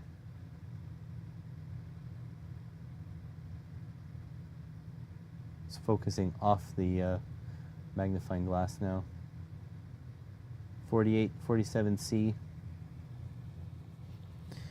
But yeah, the magnifying glass is for you guys. This is for the show here. There we go. And the battery voltage has recovered a little bit. Yeah, we pulled 525 milliamp hours. Should be a way to reset all of that. Maybe you go press hold here and then clear cumulative data. So there, on, and then back down there. Probably gonna have to shut up this buzzer or just rip it right out. I would much rather it be an LED to show me the confirm. Someone tried to claim that Teslas are external combustion vehicles because the cars catch on fire. Yeah. I mean, in some places in the US, they are external combustion engines because what happens is coal plants are providing electricity to make it go. Now, that still means it is still more, it still means it's more eco-friendly than a traditional engine because electricity is much more efficient. And when you run a big stationary generator like that, the power band is in its most efficient spot, so that's good. But yeah, there are definitely some downsides to electric cars, for sure. This will be a neat little unit, though. This seems to work really well. It seems to be limited to 185 watts, whereas this one here, which I prefer the screen, This one here is limited to 110 watts or 150 watts. So this gets you a little bit more current capability. But yeah, I can, for the video, I can use, you know, either this battery or a different one. Doesn't really matter. Should probably charge this one up, in fact. Yeah, fire still starts on the inside. Yeah, you know what the biggest problem with Tesla is? Is the frickin' owner. I think if he just set out goals and let the engineers do their best, I think the cars would be way better. But the issue is the owner is a total, I don't want to use too strong a language, especially because a lot of people regard him as a god. But if Elon was as smart as he claimed he were, Tesla would have the best public sentiment behind it. Put it that way. I really wish he was as intelligent as he said he was. But that's just not the truth. Okay, so I want to power this thing up. Just trying to work the logistics here, folks. Give me a moment. Trying to plug in my battery charger, but I have made a giant mess in order to fit the 3D printer onto this more sturdy desk. And so now I'm paying the piper because I can't plug anything in.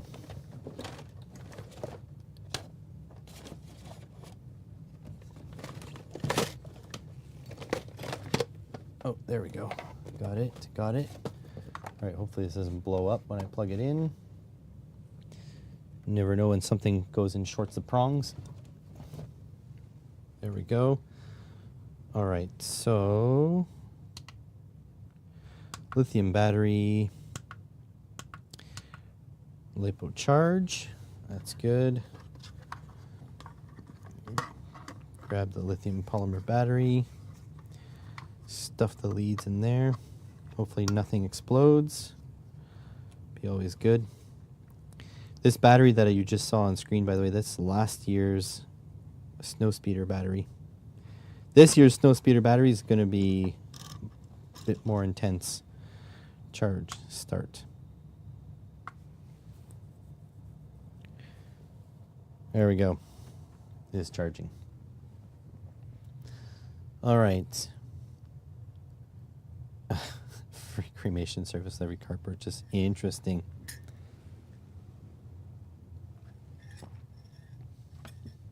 Okay, so we're almost ready to film this. Just need to charge up the battery. Probably for today, I am probably just going to film this video, and then we'll call it a day because I am exhausted. And there's one thing you do when you're tired. You have to trade. You have to, you know, take in calories for, you know, to compensate for your lack of sleep. So I'm gonna have to eat stuff. I do dream of a day though where I can spend all day streaming. You know what, Jay? I am at the point where an electric car will suit me perfectly. If I was buying a brand new car today, it would probably be an electric car. I never, ever drive the full range of an electric car, like the 400 whatever kilometers on one charge. But even if I did, I would be happy to stop every 4 hours, right? Because 450 kilometers at 100 kilometers an hour means 4.5 hours. So let's say you stop at 3.5 hours.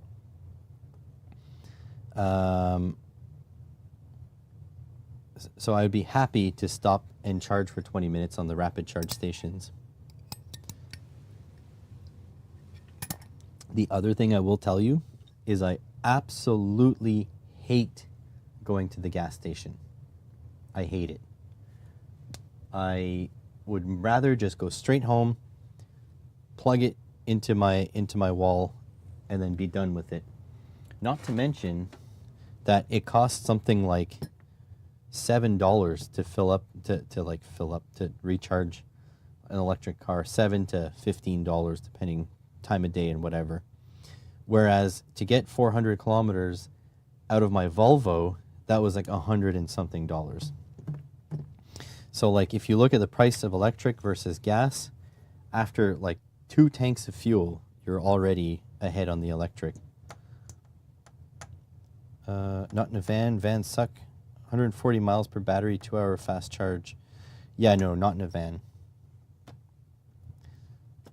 I will tell you, Jay, that where I live, there's a main road nearby, and in the summer we can't sleep with the windows open because of people in their gasoline vehicles booting it up and down the road. Yeah, I have to buy premium in the Volvo, for sure. You know, before it didn't matter. When I bought the Volvo, I was working like 5 kilometers from home, so I would fill up like every 2 months with premium. So it was $100 or whatever, but it was like 2-3 months I would fill up. But now that I'm working as a mobile mechanic, things have changed. But the thing is, I get so, like, I don't want to complain, okay, but I'm getting old and I have so many aches and pains, and I'm working now on cars without hoists, so I have to work in like an odd body positioning all the time. And so I need something bigger. You had to add liquid lead. Ew. That's horrible. That's an actual leaded fuel is an actual what do you call it? It actually contributes to low intelligence. It's crazy. And in fact, you don't even need lead. Done that over half my life. It does wear you out. Yeah, for sure. So I'm all worn out. So I'm driving my wife drives an Econo bucket. So it's a very economic vehicle. So I'm driving her car, and the seating position is horrible for my tired old back. When I was younger, though, I mean, my first car was a 92 Civic, then a 95 Civic. So I love the small, you know, I love the small form factor cars. Love them. I would love a hot hatch. Like right now, like at this very moment, I would love like a Golf R or something like that. But the truth of the matter is that I'm just too achy to get into a Golf R. You have to like climb into the seats. I can't have that as my daily driver. I can't like end a day of work as a mobile mechanic and get in it. Yeah, exactly, Adam. I feel exactly that. So an interesting thing about leaded fuel, though, it's still used in aviation. So I'm curious because when the lead fuel was still big, there was a study done in the States where people that lived closer to highways had lower IQs, like test scores in school and stuff like that, than people who lived away from highways. And that was even controlling for socioeconomic factors. So I'm curious, people that live next to racetracks or airports, small airports especially, I'm wondering if they have the same correlation. You can't call it causation, obviously, but it's an interesting correlation.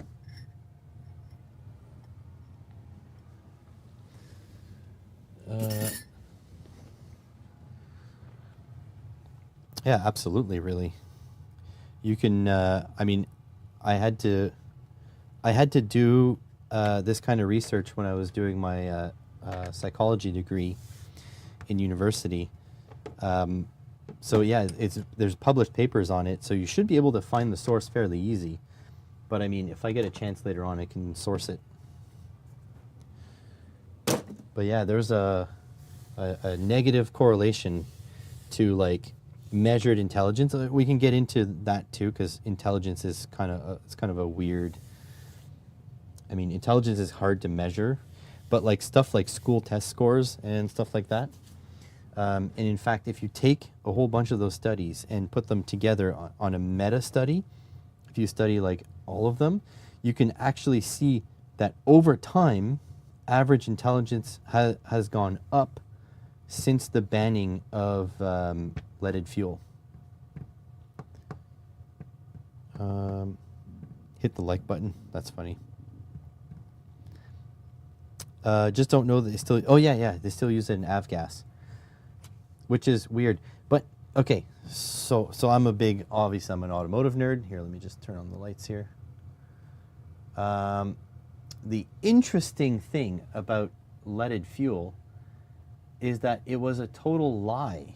I don't remember if it was the refineries or if it was the auto industry or both, but instead of manufacturing fuel with higher octane, they used a lead, the lead, I don't remember the chemical composition, because it was a lead something. It's not just pure lead. Because they said the engines would only run with lead, but they didn't. I think the zinc additives in the oil and the higher octane fuel would have worked the same, but it was cheaper to manufacture. So something like that. Need to go back and do my research. So it was a big scam in the first place, and it did crazy like health effects.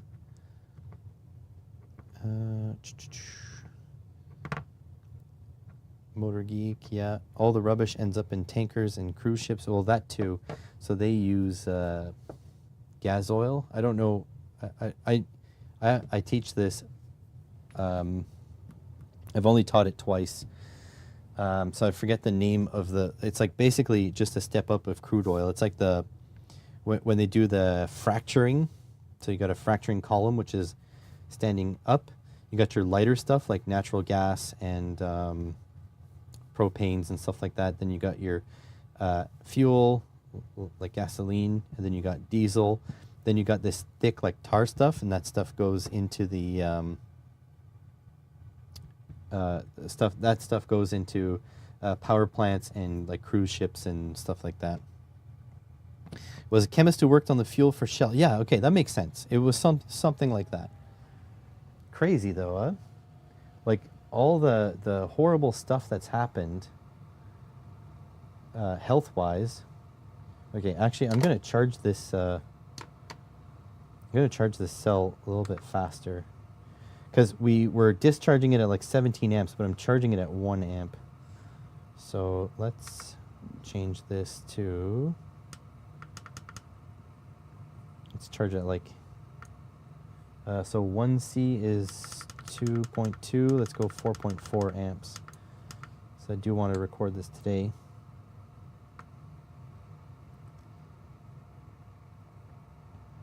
There we go. Now we're cooking with fire. 4.4 amps charging. Just giving her. Yeah, it makes sense. Chemist, that does sound familiar, but yeah, it's crazy, the negative health effects, because a corporation was too lazy to make changes, or it was slightly more cost effective. Also came up with CFCs in fridges. Actually, so I'll tell you, CFC in fridges is bad. But have you seen a LiPo catch on fire in person? No, I'm very careful. I don't charge a damaged LiPo. CFCs is not as bad as you think in fridges. I mean, it sucks as end of life. It's illegal to cut them open and let the gas escape, even though some people do that. But the worst part is we were using, and by we, I mean like industrially, not me personally. We were using CFCs to make styrofoam. So they had it was cheaper to buy big bottles of CFCs, like massive bottles of CFCs, than to run an air compressor and compress the air, because they would have this like liquid, this polymer liquid, and then they would shoot CFCs through it, or they'd shoot the stuff out with the CFCs mixed in it, and then the CFC expanded in the atmospheric pressure, so it'd make styrofoam. So they were using CFCs, they were literally just dumping it into the atmosphere by making like food containers. So if you remember in the 80s, McDonald's had these, they had these like styrofoam containers for their burgers. Well, that was made with CFCs. They used CFCs instead of compressed air because it's more efficient. The volumetric efficiency of it was more efficient and it was cheap. So they used that and it just dumped it in the atmosphere. And in fact, the ozone repairing itself, it's not fully repaired, but it is repairing itself. That is one of the biggest environmental wins ever. Because we just, as a globe, said no more CFCs. And the ozone is like most of the way repaired compared to where it was. And it continues getting better. So I think that's pretty freaking awesome. We succeeded. We banded together and we said no more CFCs. And there we go. And so we even have this new refrigerant, which is YF1234, no. 1234, it's R1234YF, which is has zero ozone depletion factor to it. It does have a global warming index, but it does not damage the ozone. So yeah, it was interesting stuff. That refrigerant is definitely less efficient than the old stuff we used to use in cars, which is R134A, which is also less efficient than what we used before, which was the R12. However, the R12 was ozone depleting. The R134A has a very, very slight ozone depletion, and R1234YF has none, and the global warming potential is lower. Yeah, CO2 is actually a really good refrigerant, but yeah, you need in the thousands of PSI, so it becomes a little bit dangerous. Although R1234YF, the new stuff, is very flammable, so it has its own dangers. It's like you can't have something for nothing, right? There's dangers to it, unfortunately. But yeah, CO2 is actually a fairly good refrigerant. We just need to commercialize the systems. Well, CO2 can be captured from the atmosphere, just not efficiently. But yes, I mean, you get CO2 as a byproduct of a lot of industrial processes. You just need to capture it. But yep, this is the deal. Oh, the fan is off. I don't know if I want to wait till it's all the way full, but I guess I could grab another. Ah, screw it. I'm already this far. So I think I'll do the initial demo on the read-in. So probably swap. I'll have the low current read-in for, oh no, wait, no, because I don't have any way to plug into it. So yeah, I'm not gonna do it on the read-in. I'll just use the read-in as a power supply. And then I will use the LiPo as a load. I'll have to explain that you got to be careful when you have those open ends. No one wants to use the less efficient CO2 capture, even though it would reduce the amount in the air. Yeah, definitely. I mean, it will get to a point.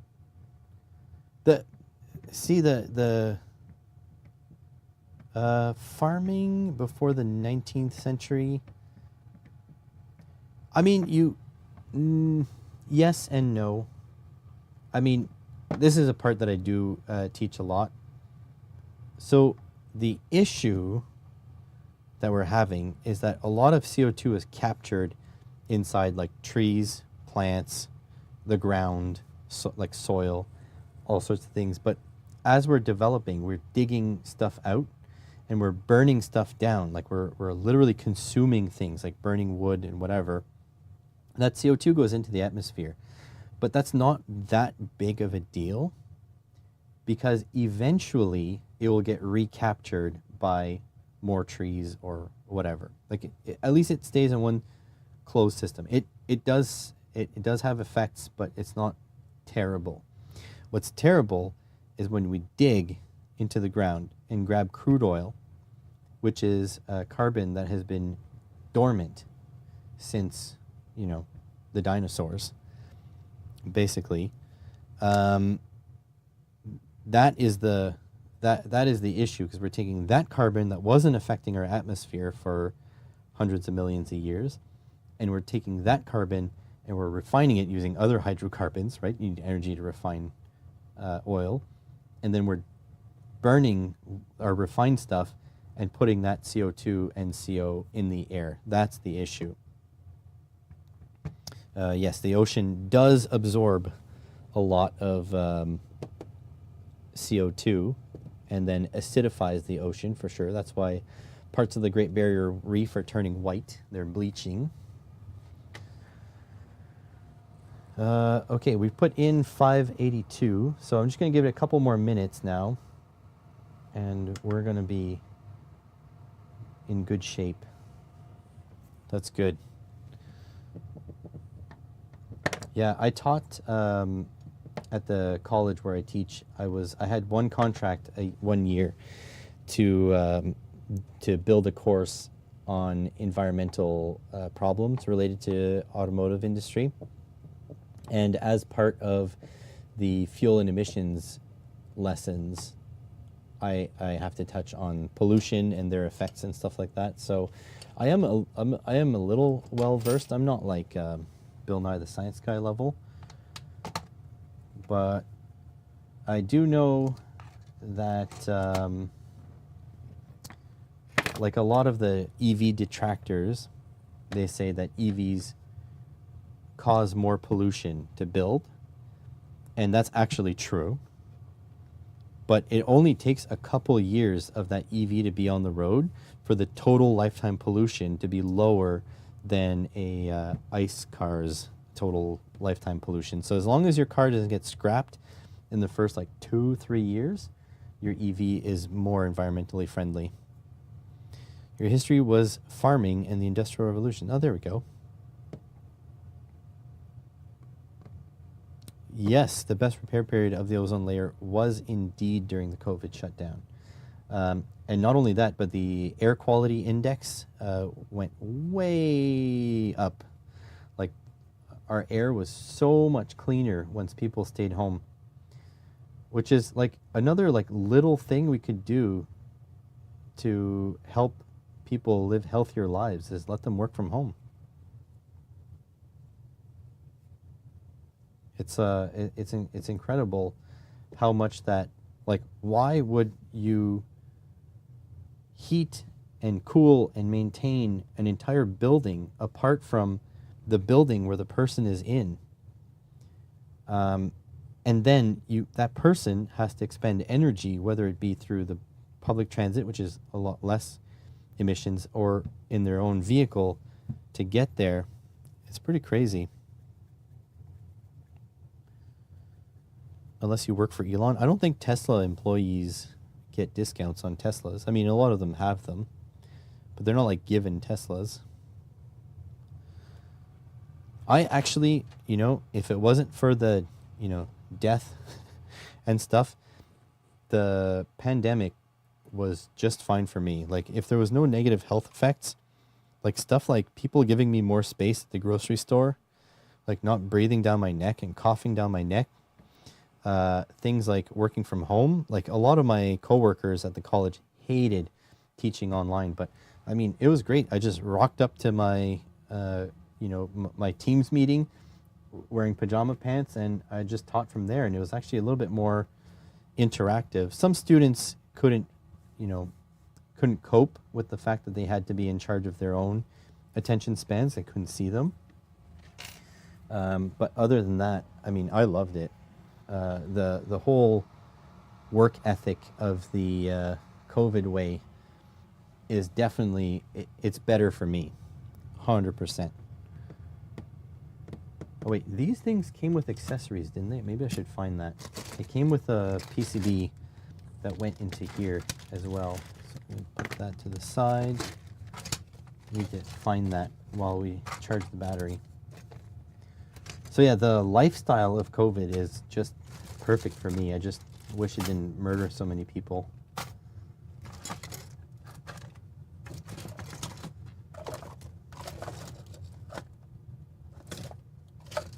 But I mean, depending on who you listen to, it didn't murder anybody, so you know, all's good, right?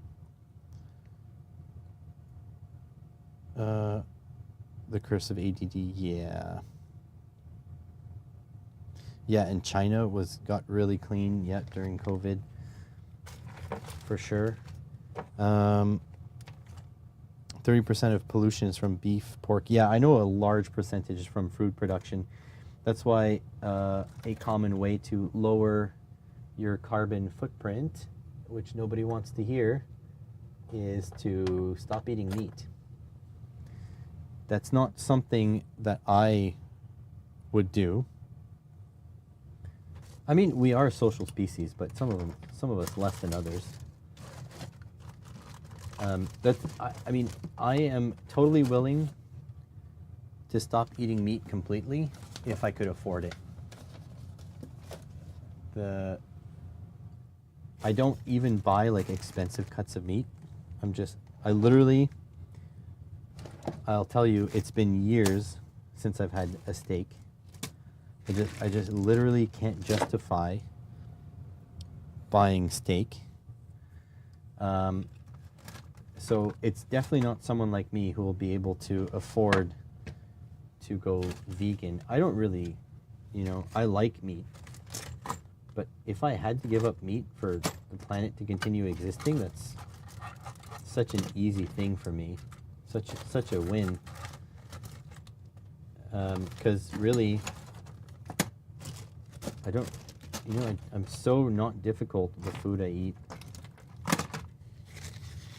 But yeah, my colleagues at work were not, like the other professors, we're not in the same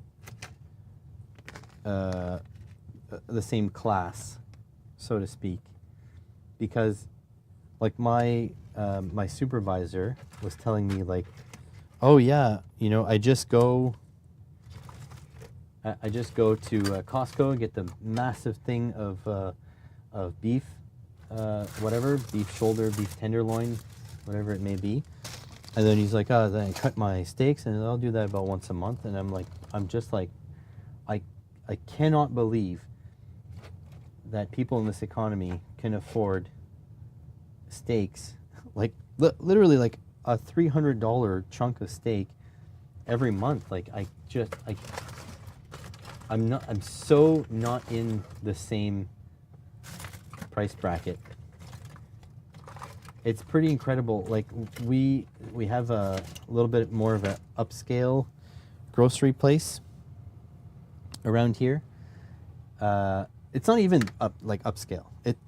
Anyways, it's the superstore. It's like a Loblaws brand. But we walk in there, and we'll look at something like 3 heads of romaine lettuce is like $8, and then we look at everyone's shopping cart, and they're all buying it, and I'm like, oh my god, like we are not making the same amount of money as these people. It's ridiculous. It's too late to stop eating meat. Farming as overbred and overpopulated the edible animals that man would have to mass eat meat to reduce animals. I mean, no, you would taper down, right? It wouldn't be all in one shot. Stop eating meat, there will be even more cows and sheep. No, you just stop breeding them. I mean, it's that simple. Yeah, food costs are insane. Yeah, I mean, I don't even know. Like, I'm not even joking when I tell you it's been years since I've had a steak. And when we buy steak is because we go to a lower end grocery store, to be polite, and we get the stuff that's expiring, which is on massive discounts. It's insane to me, like, how bad we're doing money wise, it seems. Like, we can pay our bills, but like, you just can't justify the calories of steak. Like, it just doesn't.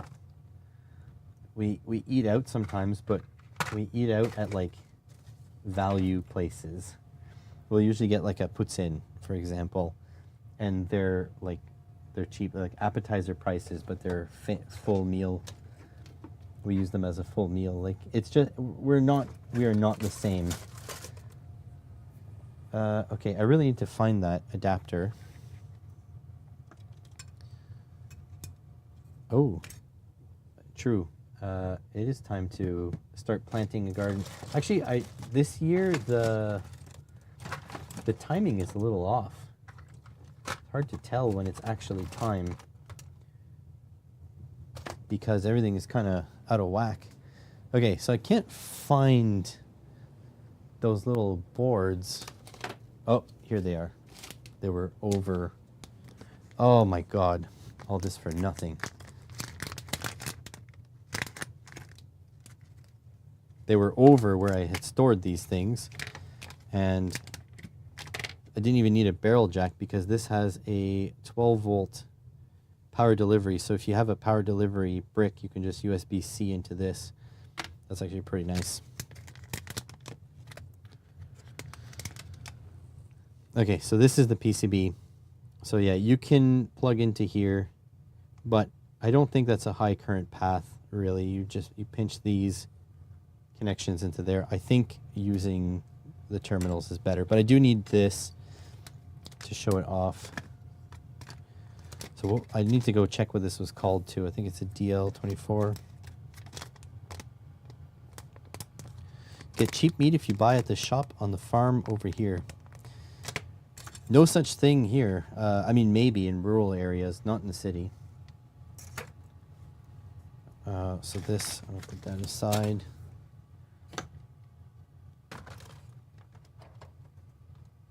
I know that it's common here for people to hunt for their own meat. So you get typically deer, sometimes moose.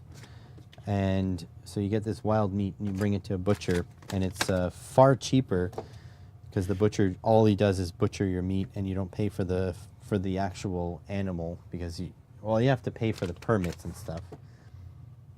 How's it going, B-dubs? Don't have that option anymore because of laws and rules. Yeah, I mean, the thing is, people circumvent the rules and then it costs everyone.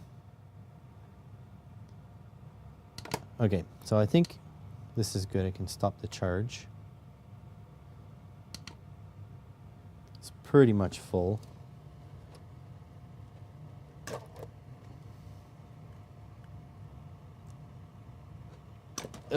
There we go. All right, so this is not even warm. Should I try to rip this off? I guess so. The old snow speeder's not coming back. Ooh, I don't know, it's pretty stuck. I'll just leave it. Time for a cup of... Oh no, you have a cold. That's no good.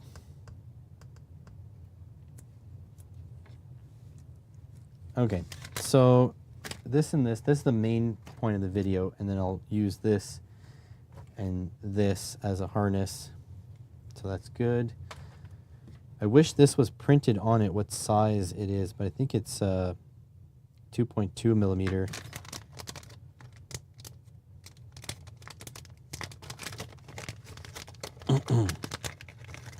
What time is it? Oh, it's almost 11. Everybody's sick right now. Does this say what kind of barrel jack it is? 12 volt PD. Not really. It does fit nicely in there. Okay, so as much as I'd like to go eat, I need to film this.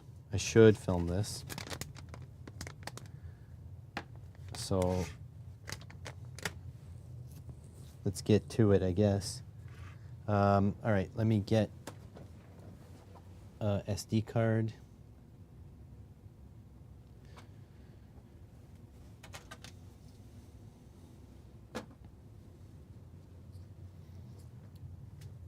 Slide this in. Probably the battery's gonna be dead on the camera. Yes, it is. Let's change the battery on the camera. There we go.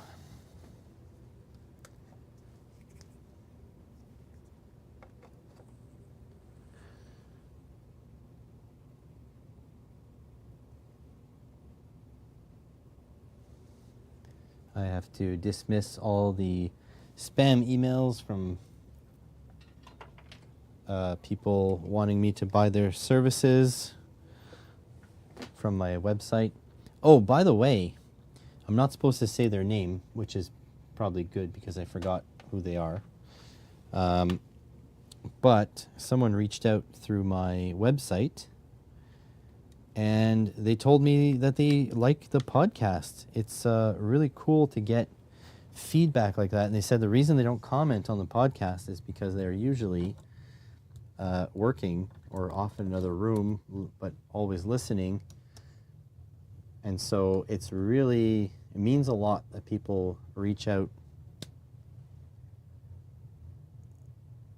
It's returning the answer, the complete opposite of what you're asking. Interesting. So yeah, it was really, really nice to hear that someone was enjoying the podcast. I know I get told, people like Franco tell me all the time he loves the podcast, but it's nice to know it's not just Franco. You know what I mean? All right. I think that it should be, it's maybe a little bit bright, but.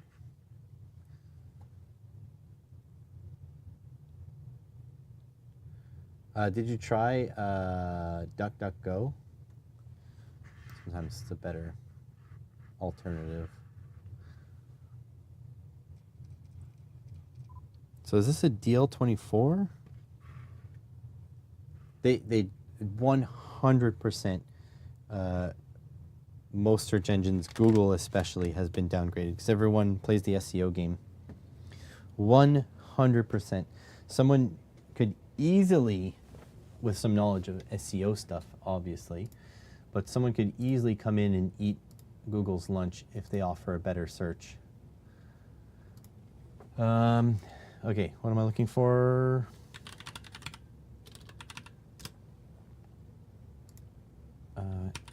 Electronic load. It's this one. Oh, this one's different. It has a module soldered on. See that?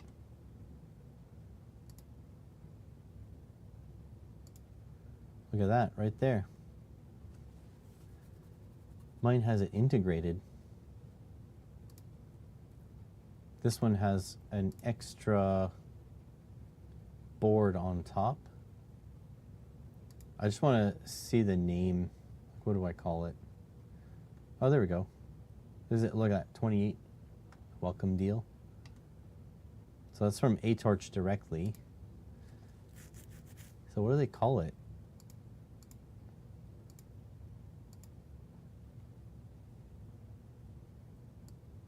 Battery tester. Looks like it's the DL24.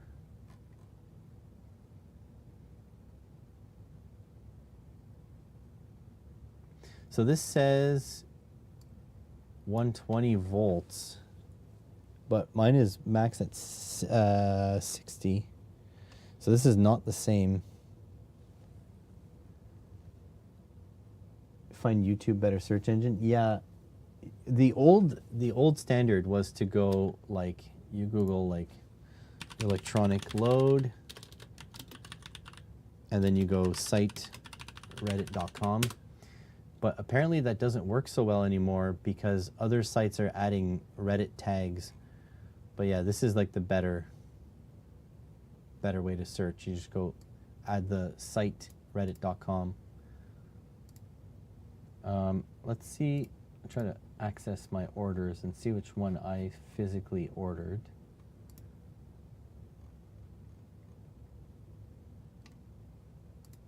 So it's this item. I think it's the same item.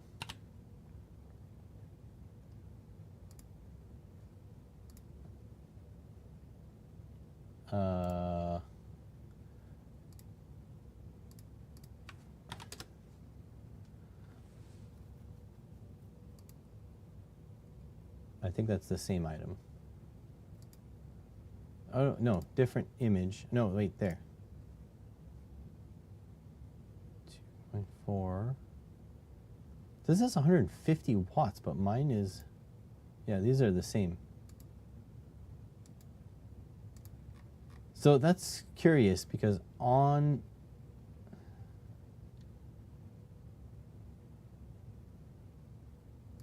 that says 150 watts, but mine maxes out at 180, at 185.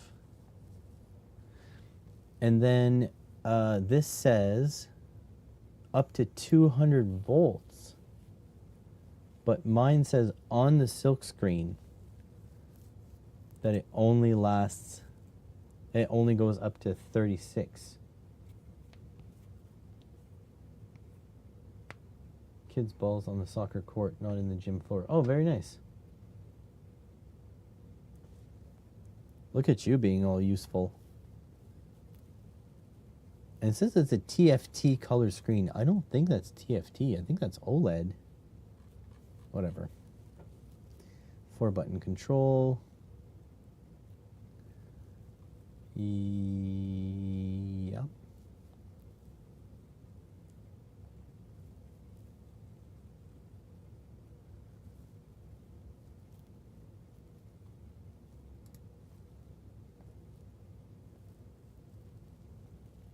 Okay, also has PC. You know what then? I didn't download any of this software. No, good morning, bro. I didn't download any of this software, so I think I can't even film it today. Because it's probably best for me to go through and do the whole thing.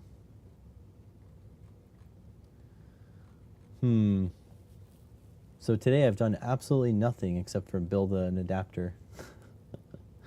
That's absolutely it.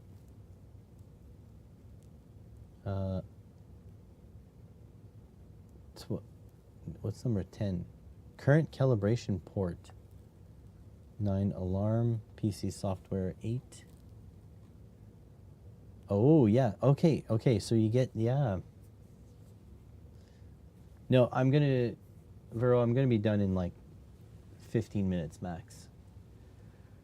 I think, I don't know what's for food, but I am really hungry. Especially since, for the most part, I've been up since 1 in the morning. I've slept on and off for an hour or two, but mostly pretty much been up since 1 in the morning. That's why I'm exhausted. Well, this is actually kind of, it's cooler than I thought when I was buying it. I just needed other electronic loads. I just wish I had more, settings. Well, all right then. So I will do more prep for this. Also, I am not streaming tomorrow, but I will stream on Friday. And importantly, I will stream on Saturday and Sunday, probably both those days, because the Snowspeeder is going to get printed on those days. So if you want to see the print in progress while we go, it's going to be printing as we do work. So today I'm going to be editing. So if you're a Patreon patron, then very likely you'll get some stuff to watch today. I already posted something yesterday. And yeah, so that's going to be the deal, my dear. So yeah, that's it. I want to thank you all for watching. Thanks for joining me on this. It was about 3 hours, almost 3 hours stream. But I do dream of a day where I'm going to do a full, like, complete day stream. All right, so I'll catch you guys in the next one. Thanks for being here, folks. See you on the next one.